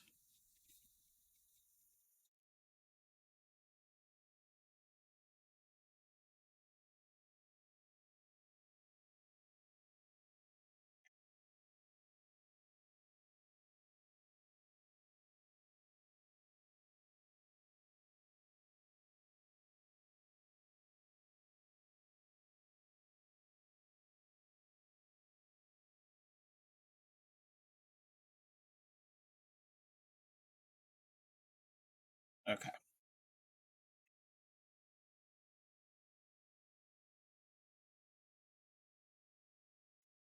Get a join. The if y'all want to wait, no pattern, just need to learn how to make paper straws and then connect them and weave them together. You film at 7 a.m. Eastern, Monday through Friday, and have a VOD from today available. Oh, wow. Those of you who don't know what a VOD is video on demand. I think that's what it stands for. It's a previous stream. So if you go to their channel, you could see a replay of it. I'm going to show you how to do a different type of join. If anybody is interested, real quick, since this is a very lacy, open pattern, I will weave in my ends, but I'm not going to do a traditional join as I go. I'm going to do what is called a weaver's knot. Because originally these were connected, but when I was pulling it out of the skein, there was a thin spot and it ripped on its own. So I'm going to connect them again. Okay. Is that a good zoom in? So what we're going to do is, this is the one I'm working on. This is connected to my project. And that's from the rest of the ball. And we're going to join these together. So what we're going to do is we're going to take this and we're going to do a simple overhand knot. Real simple knot. And you're going to leave it open. Okay? Then you're going to take your other end and put it through that knot and give yourself some room. So we got a simple overhand knot, real basic. Put the new end through that loop. And then we're going to lay our new tail on top of the old. And then we're going to lift up and bring the tail under the old. So again, all I'm doing is I'm taking the tail from the new. This is from the ball of yarn, not my project. I'm going to lay it over and then wrap it under. So it's just wrapped around. And then I'm going to put it over top of itself. This is itself. And then we're going to wrap it around and go through this loop. And it's kind of difficult to see. Basically what we just made was another overhand knot right here. Except the strands of each of them are going through the other knot. Does that make sense? Move this closer there. So I made the overhand knot, put my tail through it of the new yarn, and then all I did was, and I will take this apart to show you. So we got our overhand knot, we're going through, and then we're going to go over top of the strand, going to go around, and then over top of itself, because this here is itself, and then around and through the loop, and I'm going to get something to pull that up. And now, each one separately, you're going to tighten that knot. So I tighten that one, and then I'm going to go to the other one and tighten the other one. And all we're going to do, these are our tails of our yarn. We're going to take the main part of each one and we're going to pull. So those two knots are going to come close together. I can't pull too tight with this yarn because this yarn is a roving yarn. There's not a lot of twist in it. because I don't want it to break. And then all we're going to do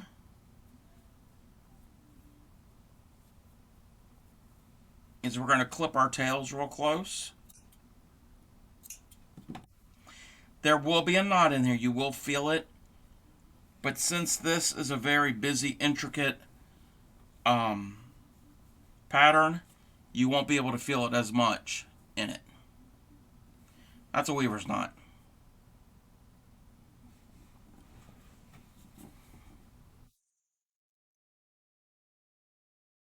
Called a weaver's knot because that's what actually weavers, when they're, if they break a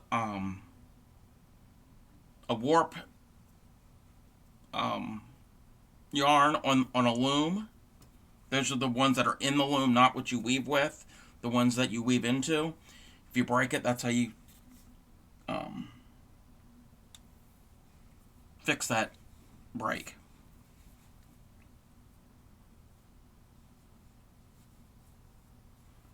Whoopsie.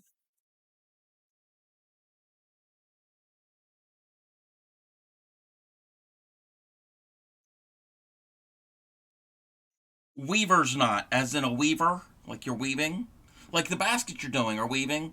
Yeah. Um, I wouldn't really recommend this on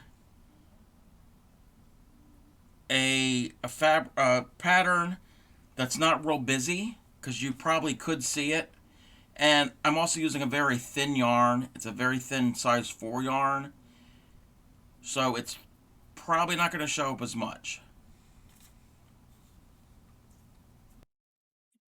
because this it's an intricate pattern that I'm doing.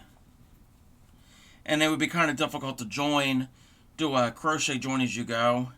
I mean, I probably could do it. It depends on where it was, because this pattern has a lot of chains in it, and if it joins at a chain, it's going to be weird. And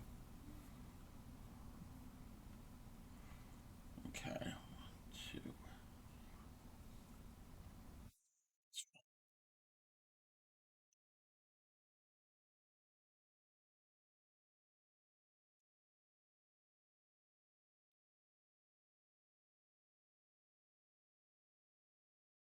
Learn something new. Nice to see you again. Okay, that's cool. I will be here, and I'm definitely going to have to check out your your stream sometime. If not live, then actually watch one of your VODs, because that sounds interesting to weave with paper straws.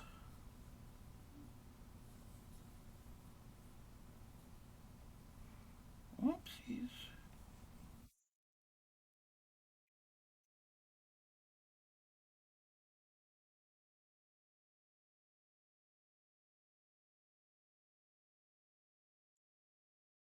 Also, have a YouTube. There's over 100 upcycling ideas.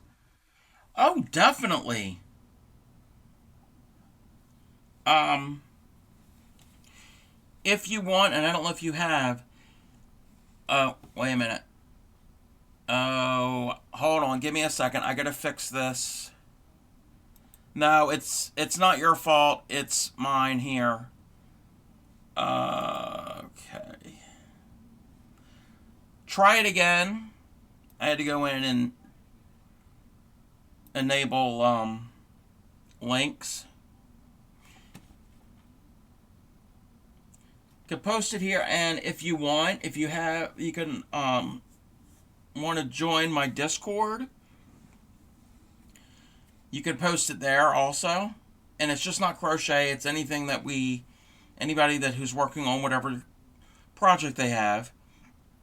But I'm gonna click on it right now so I can go back to it, and I will definitely check out some of your. I'm actually gonna. I just subscribed to you, but I will definitely have to watch some of your videos.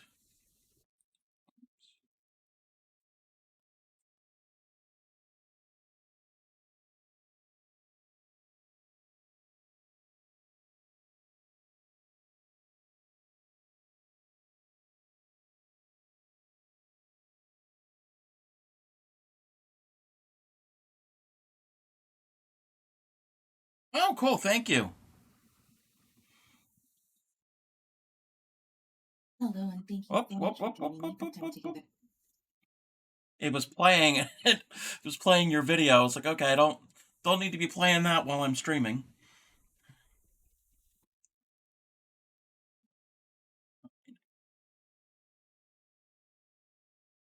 Okay, you too. Nice seeing you popping on in.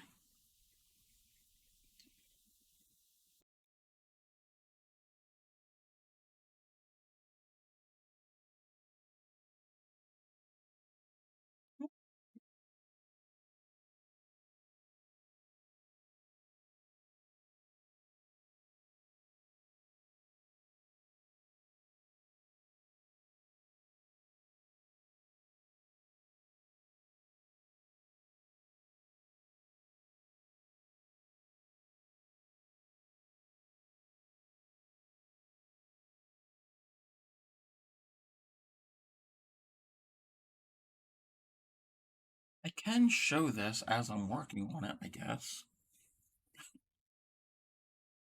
I look at the pretty colors as I'm stitching along.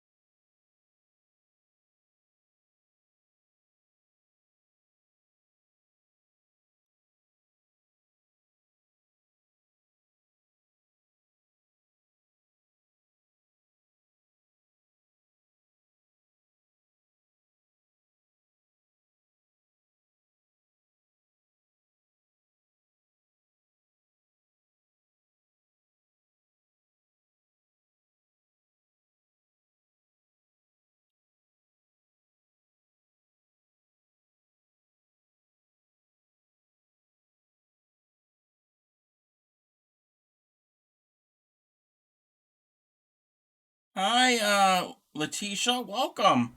I remember um you were in here before. How are you?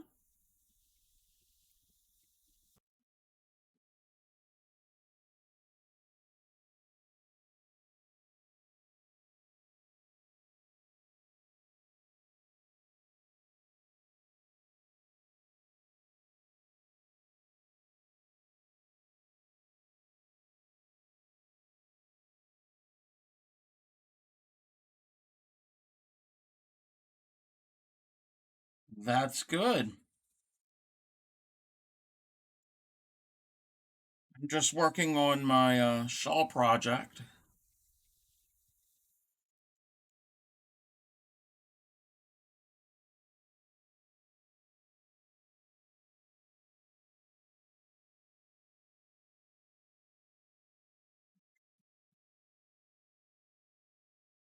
Oh, isn't it pretty?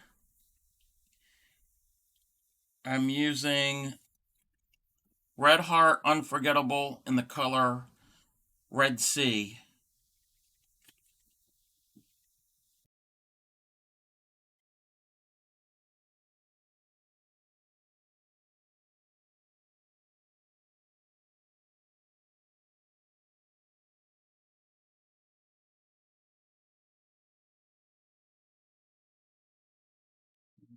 And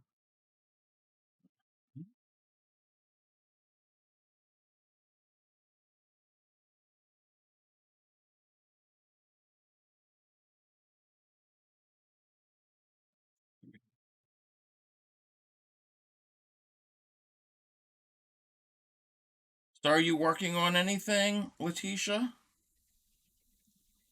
I think I'm pronouncing your name correctly.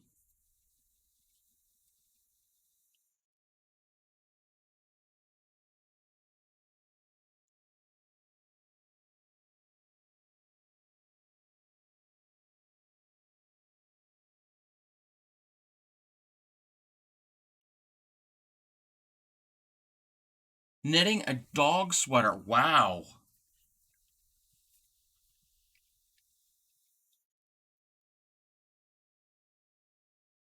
We have some people in here that are attempting to learn how to knit. Well, one person tried to learn how to knit. They kind of got a little frustrated.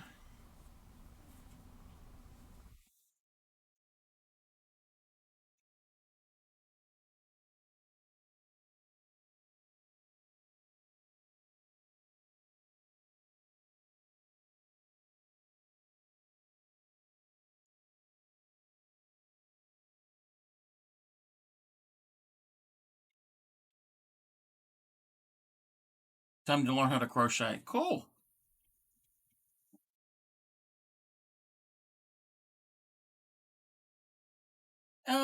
It's, I don't know if it's infuriating. You just kind of have to be in the right frame of mind to try and practice.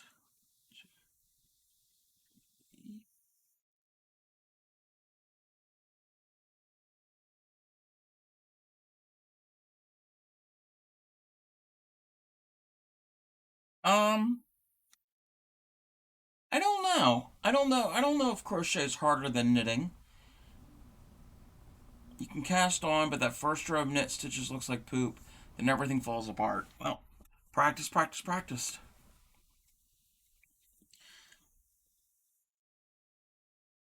I look at it this way: with crochet,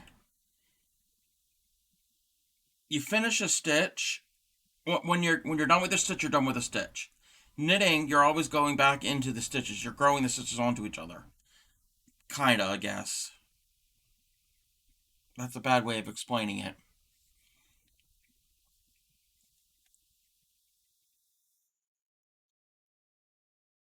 Yeah, I don't know really how to phrase it correctly. To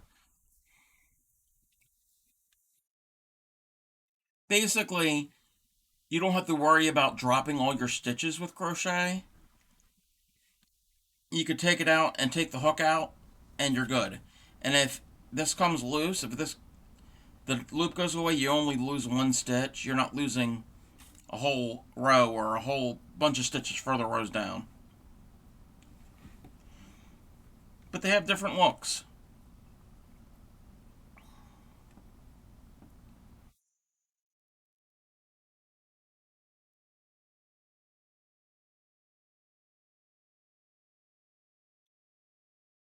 Wait a minute, am I counting the right amount?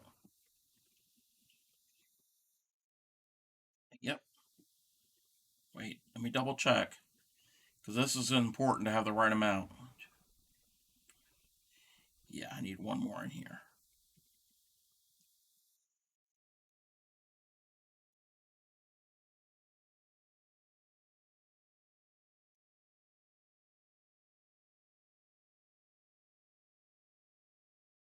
But it's a different technique and a different way of holding your yarn.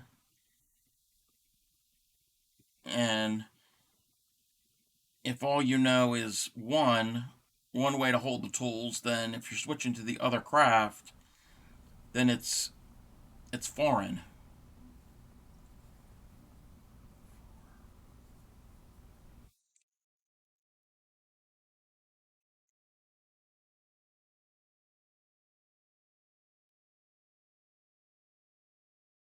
Went and bought wooden needles and learned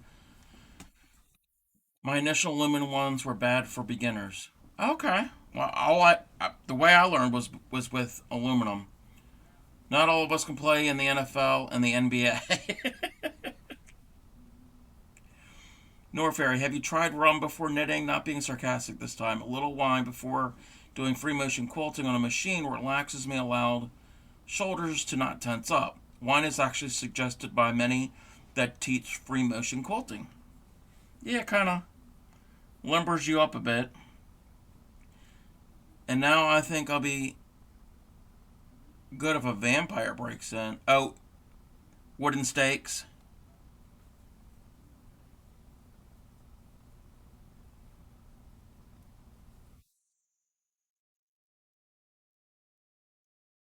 Nor Fairy, have you been watching Twilight movies?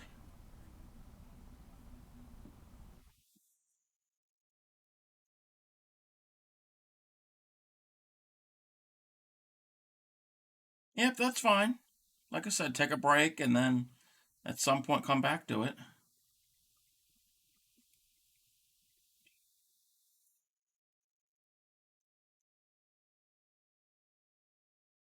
Hey, Missy Mouse, how are you?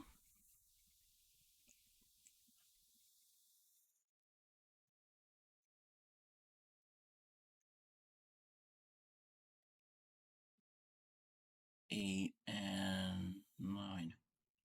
It depends on the person. I know people who can knit effortlessly but can't crochet at all, and vice versa. I know people who can do both. Yeah, definitely. I'm doing good, Missy Mouse. I'm working on a really cool, intricate shawl pattern.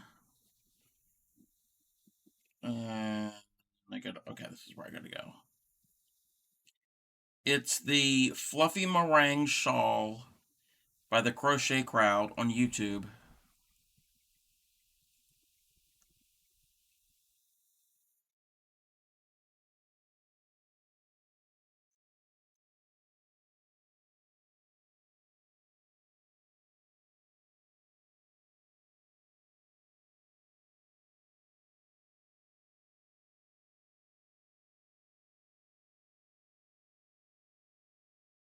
It's an intermediate one. It definitely will test your crochet skills. The main reason I tried to do it. This is my first shawl I've ever made, and I think it's coming out pretty good. There was one little mistake that we found earlier, but we're not going to acknowledge that.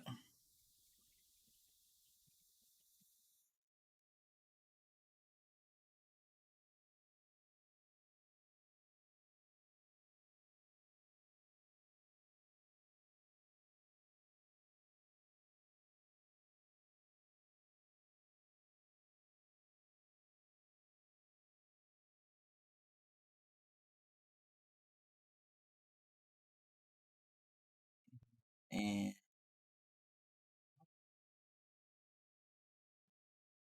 ow,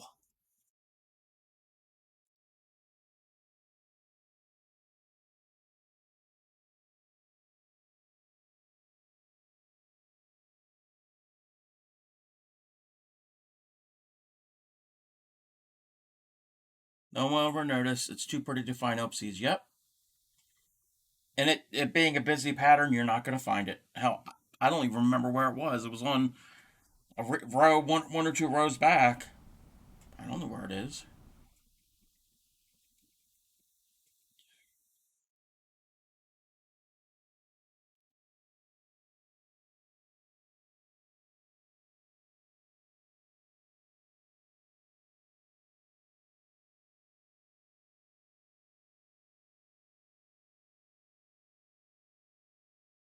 And the only mistake is it needed like one or two more chains in one little spot.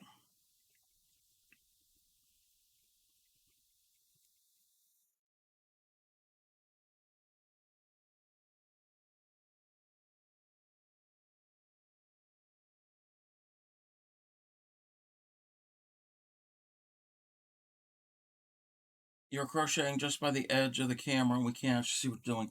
Oh, I'm sorry. Sorry about that. I forget that the camera's there. Are you going to need someone to model it for you when you put it up on Discord? I've already had offers from a bunch of people to be a model for this.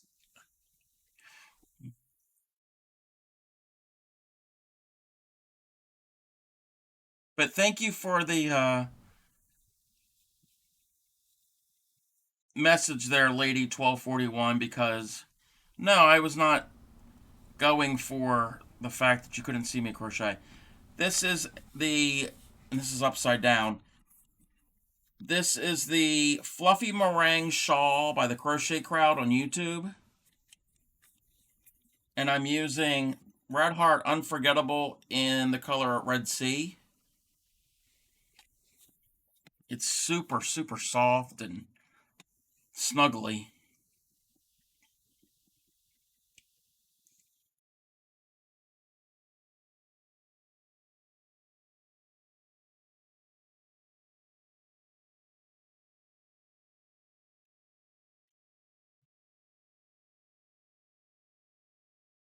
it's so large that I can't get it all in frame here on my top-down camera.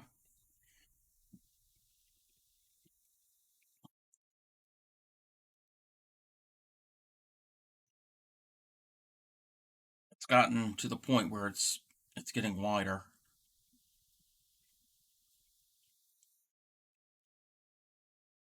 Even if I was laying it out flat, I can't show all of it. Wait a minute. Wait. Okay, here we go.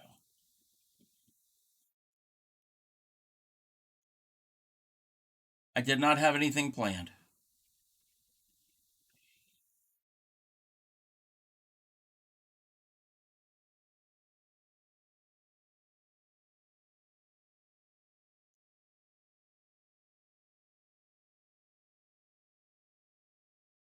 I can use some green yarn. we can we can bring out the sad green. Or what day is St. Patrick's Day? St. Patrick's Day is Friday. I'm not streaming on Friday. Um, I can try to do something on Saturday. I already have something scheduled for Saturday, but I can always add something else. I'll have to come up with something. I wasn't really planning on anything. Oh, sad green goes back in December when I was making these really cute um gnome ornaments with yarn. And one of the colors of green I used was this green. And oh, that's not showing up. And Nora Fairy here in the chat referred to this shade as a sad green because I'm assuming he didn't like the color of it. So ever since then, this little ball of dark green yarn has been sitting on my desk since actually it's probably the middle of December. And it makes an appearance every now and then.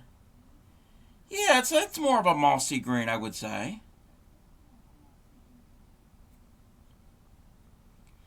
But he christened it Sad Green, so it makes an appearance every now and then.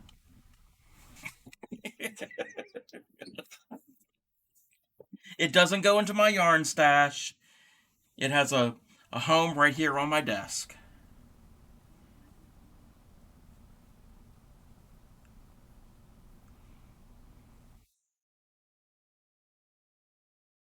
But yeah, for St. Patrick's, I'll have to come up with something. I'm not crocheting a shamrock. That's not happening. It didn't look at mossy with your old back. It didn't look as mossy with your old background, and when it was with the yarn box during that activity. Yarn box.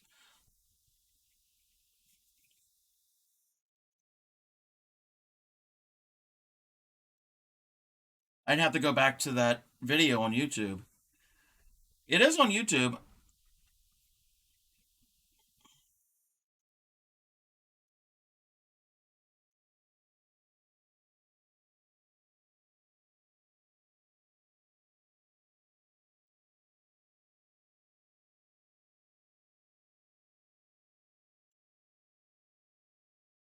Gnome leprechauns? I wouldn't even know how to begin to make a gnome leprechaun.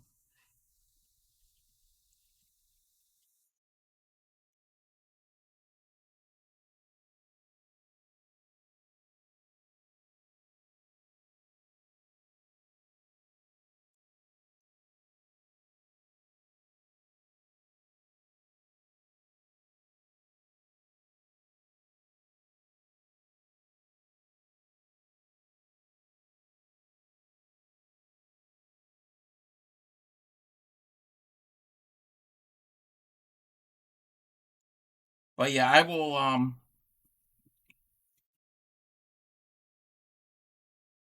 tomorrow I will have to research a St. Patrick's Day thing to do. Right now, I don't have any clue of what I would do, but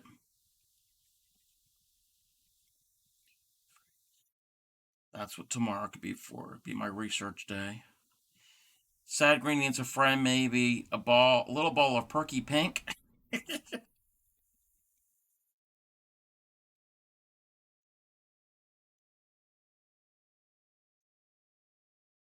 Oh, nope, I don't need a chain. I need to go right into my doubles.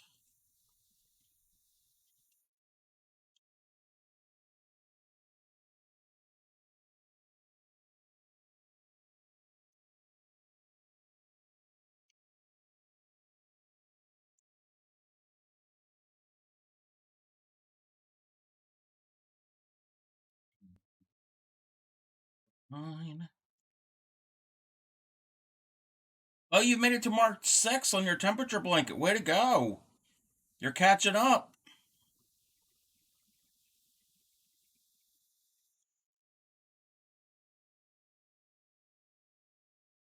Yeah, you've been quiet over there. You've been humming along, probably.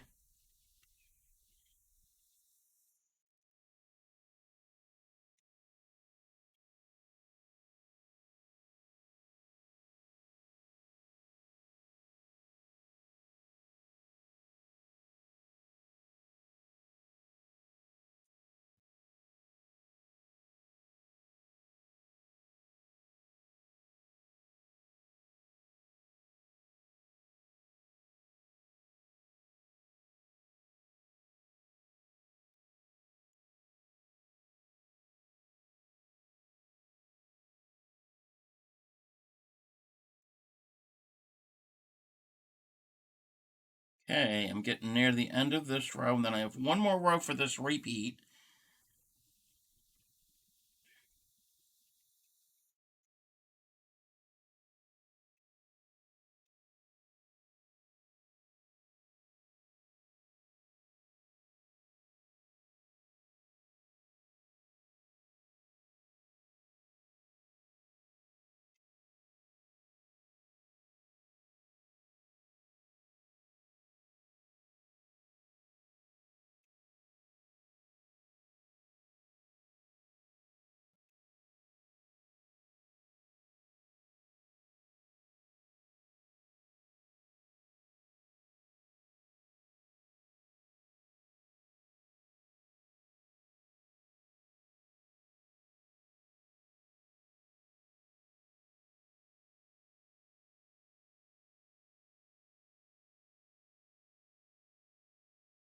I'll check it when I get to the end of this row. I've got that much more to do in this row.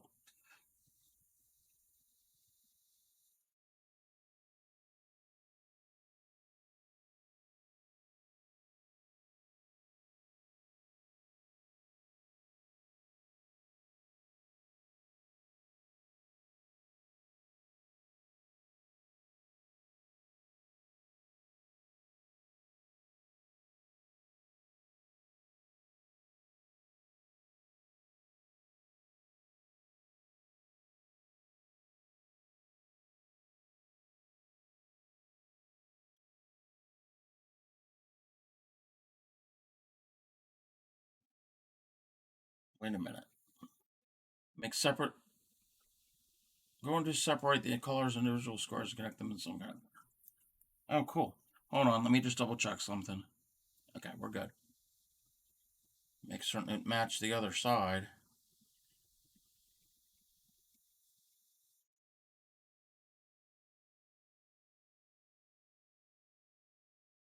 Okay, now let me see what we're going to do over here. Let's bring up.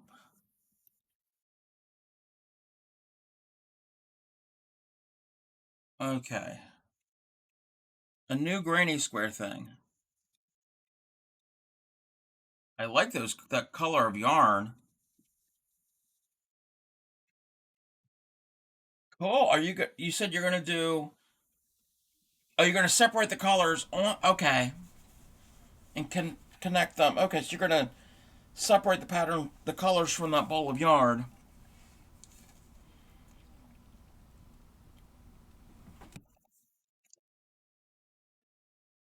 Sounds good. You could do it.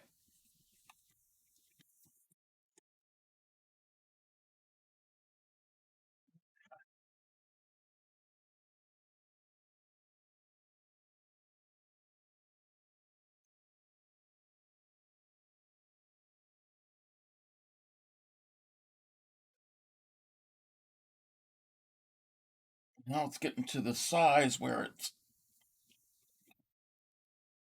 getting a little twisted every time I flip.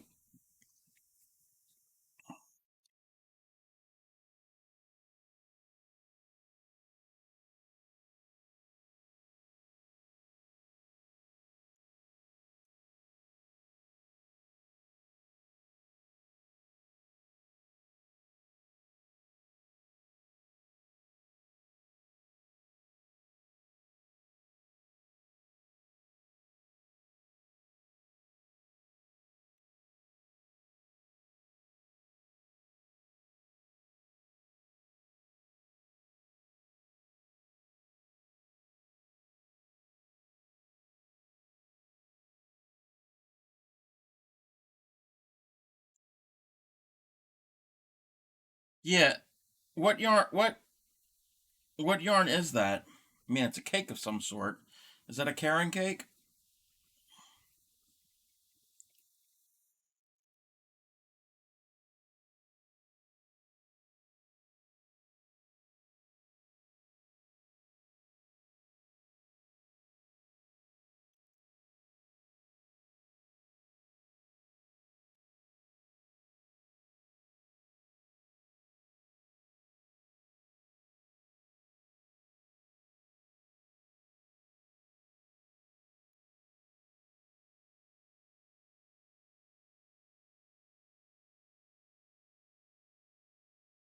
Ah, I can't get the stitch done.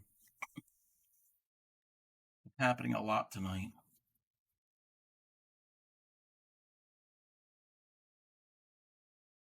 I really like this. It's not showing up on camera. This is more like a light tealish turquoise color. I really like that color.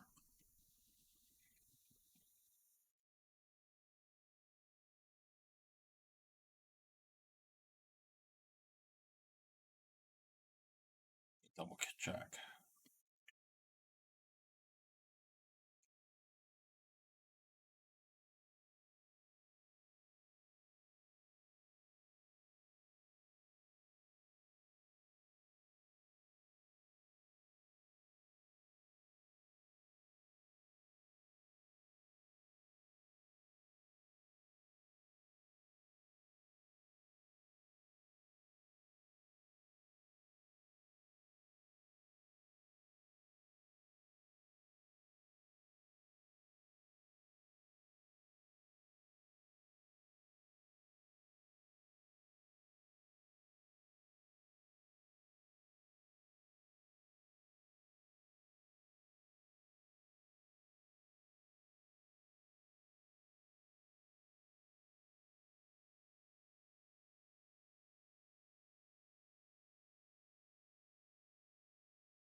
Again, anybody who's joining or popping in or whatever, I'm working on a shawl.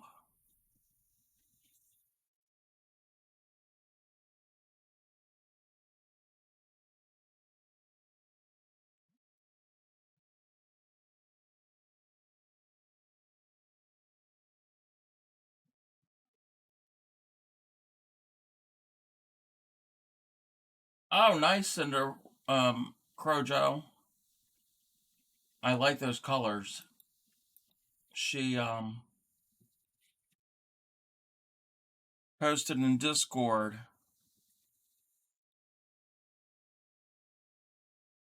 her progress on her temperature blanket. Looks great.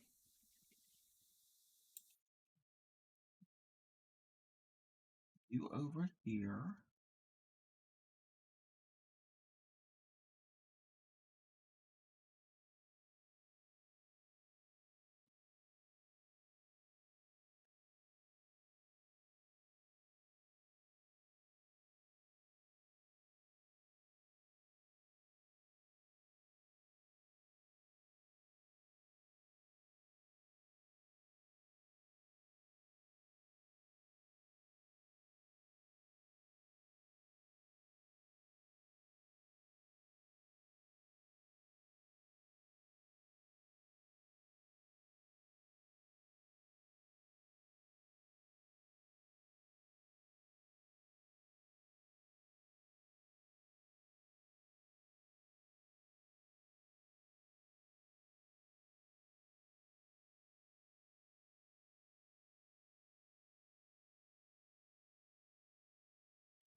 Okay. Good night, Clemiko. Chat with you later. Yeah, when I get to the end of this row here, which I just started, I think I'll be ending the stream. So it'll be a little bit longer.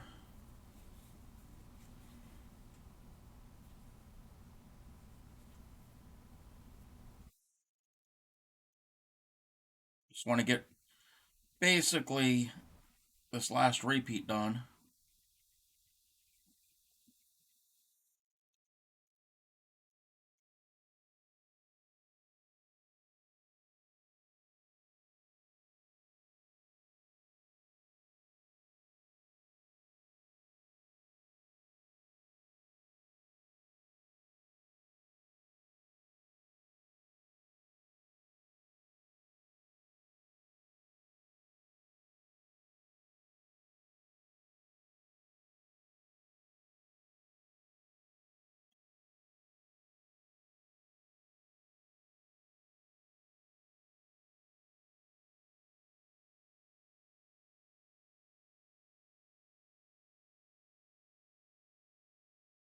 Oh, did I do the same thing? Oh my gosh.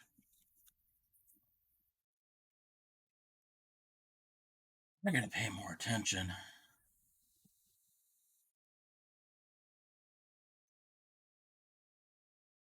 Wait a minute. Wait, no, no, no. Wait. No, no, we're good. We're good. We're good. We're good. We're good.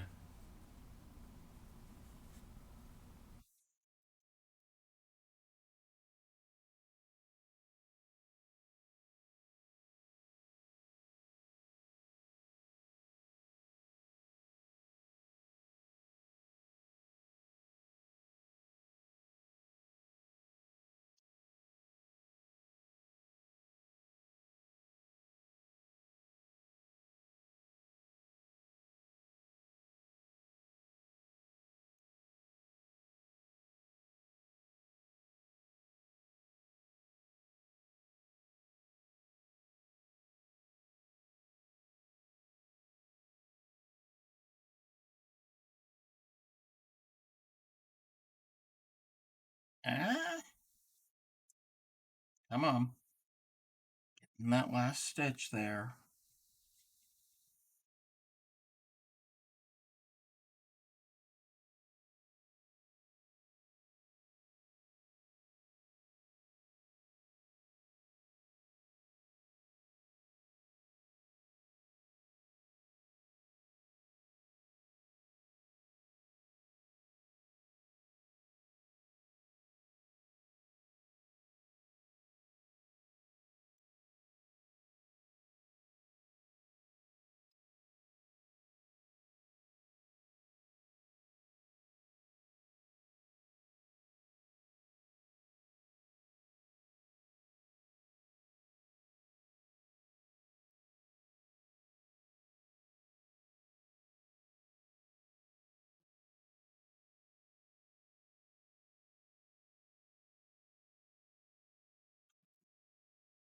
In the right chain space.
that halfway? Oh no, we're not to the halfway point yet. Almost there.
Halfway down that row.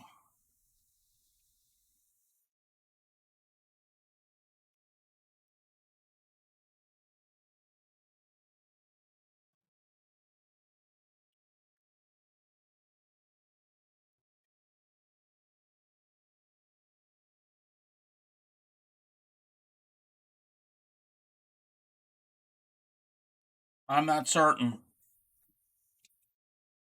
I'm gauging it as I go.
Once I get to the finished length where I think is a good length, then I will know for the future if I ever make this. And I don't need a double crochet, I need a single.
Feels like I've been doing this for years.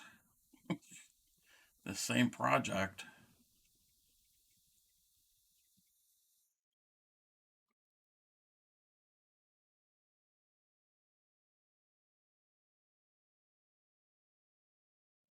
These. Good night, Crojo. Yeah, when I get to the end of this, then I'm gonna be ending it for the night.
Ow.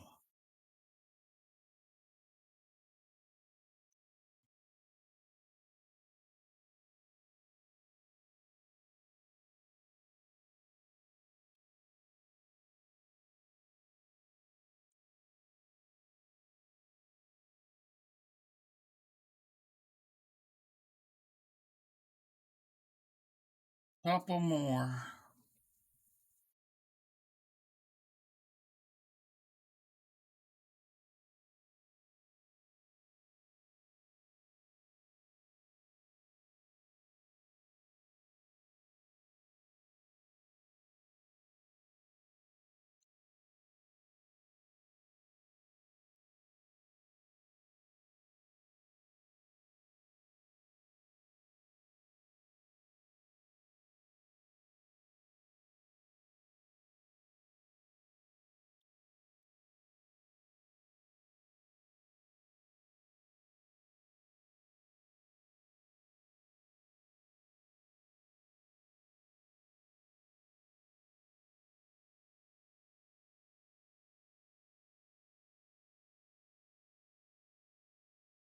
Ah.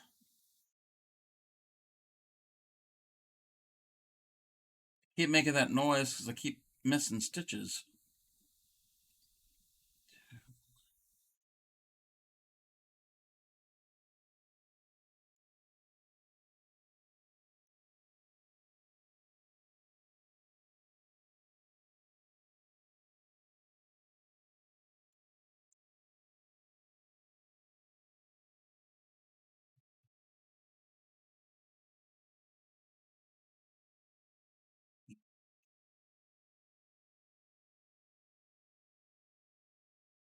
That was a weird stitch.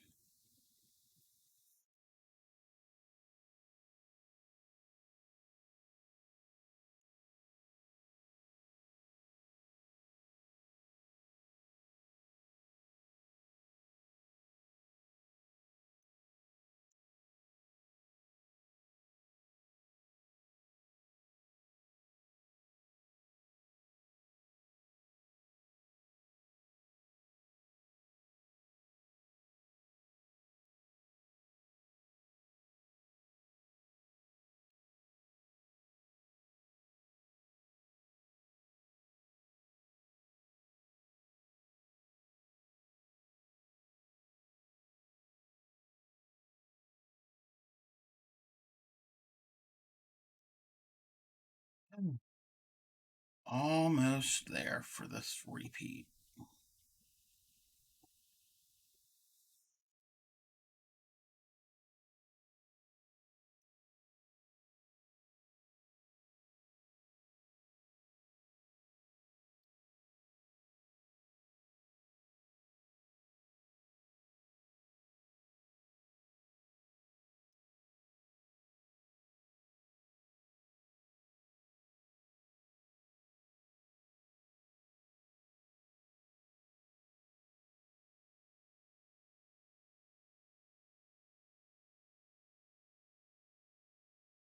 One more fan.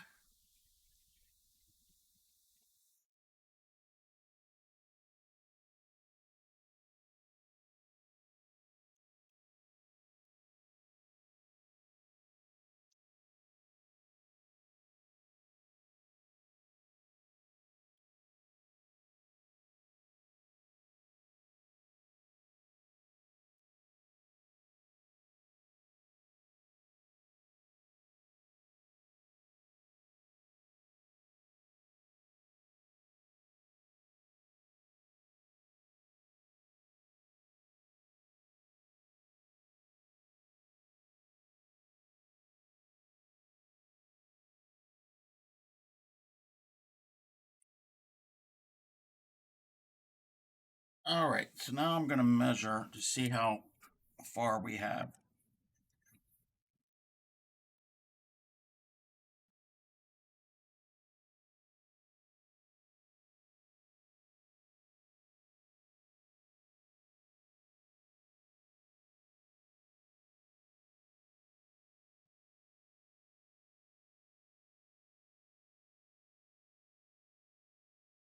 We are about,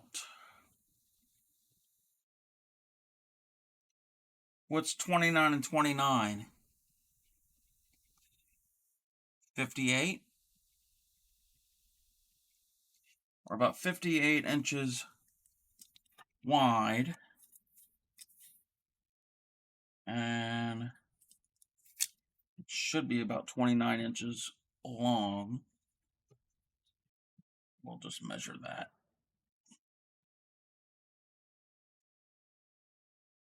It's probably going to be less than that. I don't know.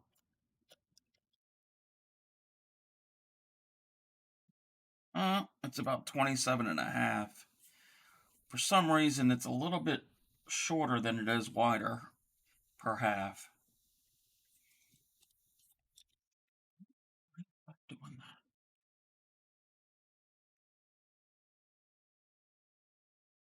that. I think that's it for tonight. I'm going to go pop this up. Oh. Everybody who's still around, thank you for popping in tonight. I will be on again Thursday night. We are doing, what are we doing Thursday? We're doing the honeycomb stitch and probably more of this shawl unless I get it finished before then. As always, check out my Discord and the YouTube channel. And I think that's it. Everybody have a good evening and happy crafting.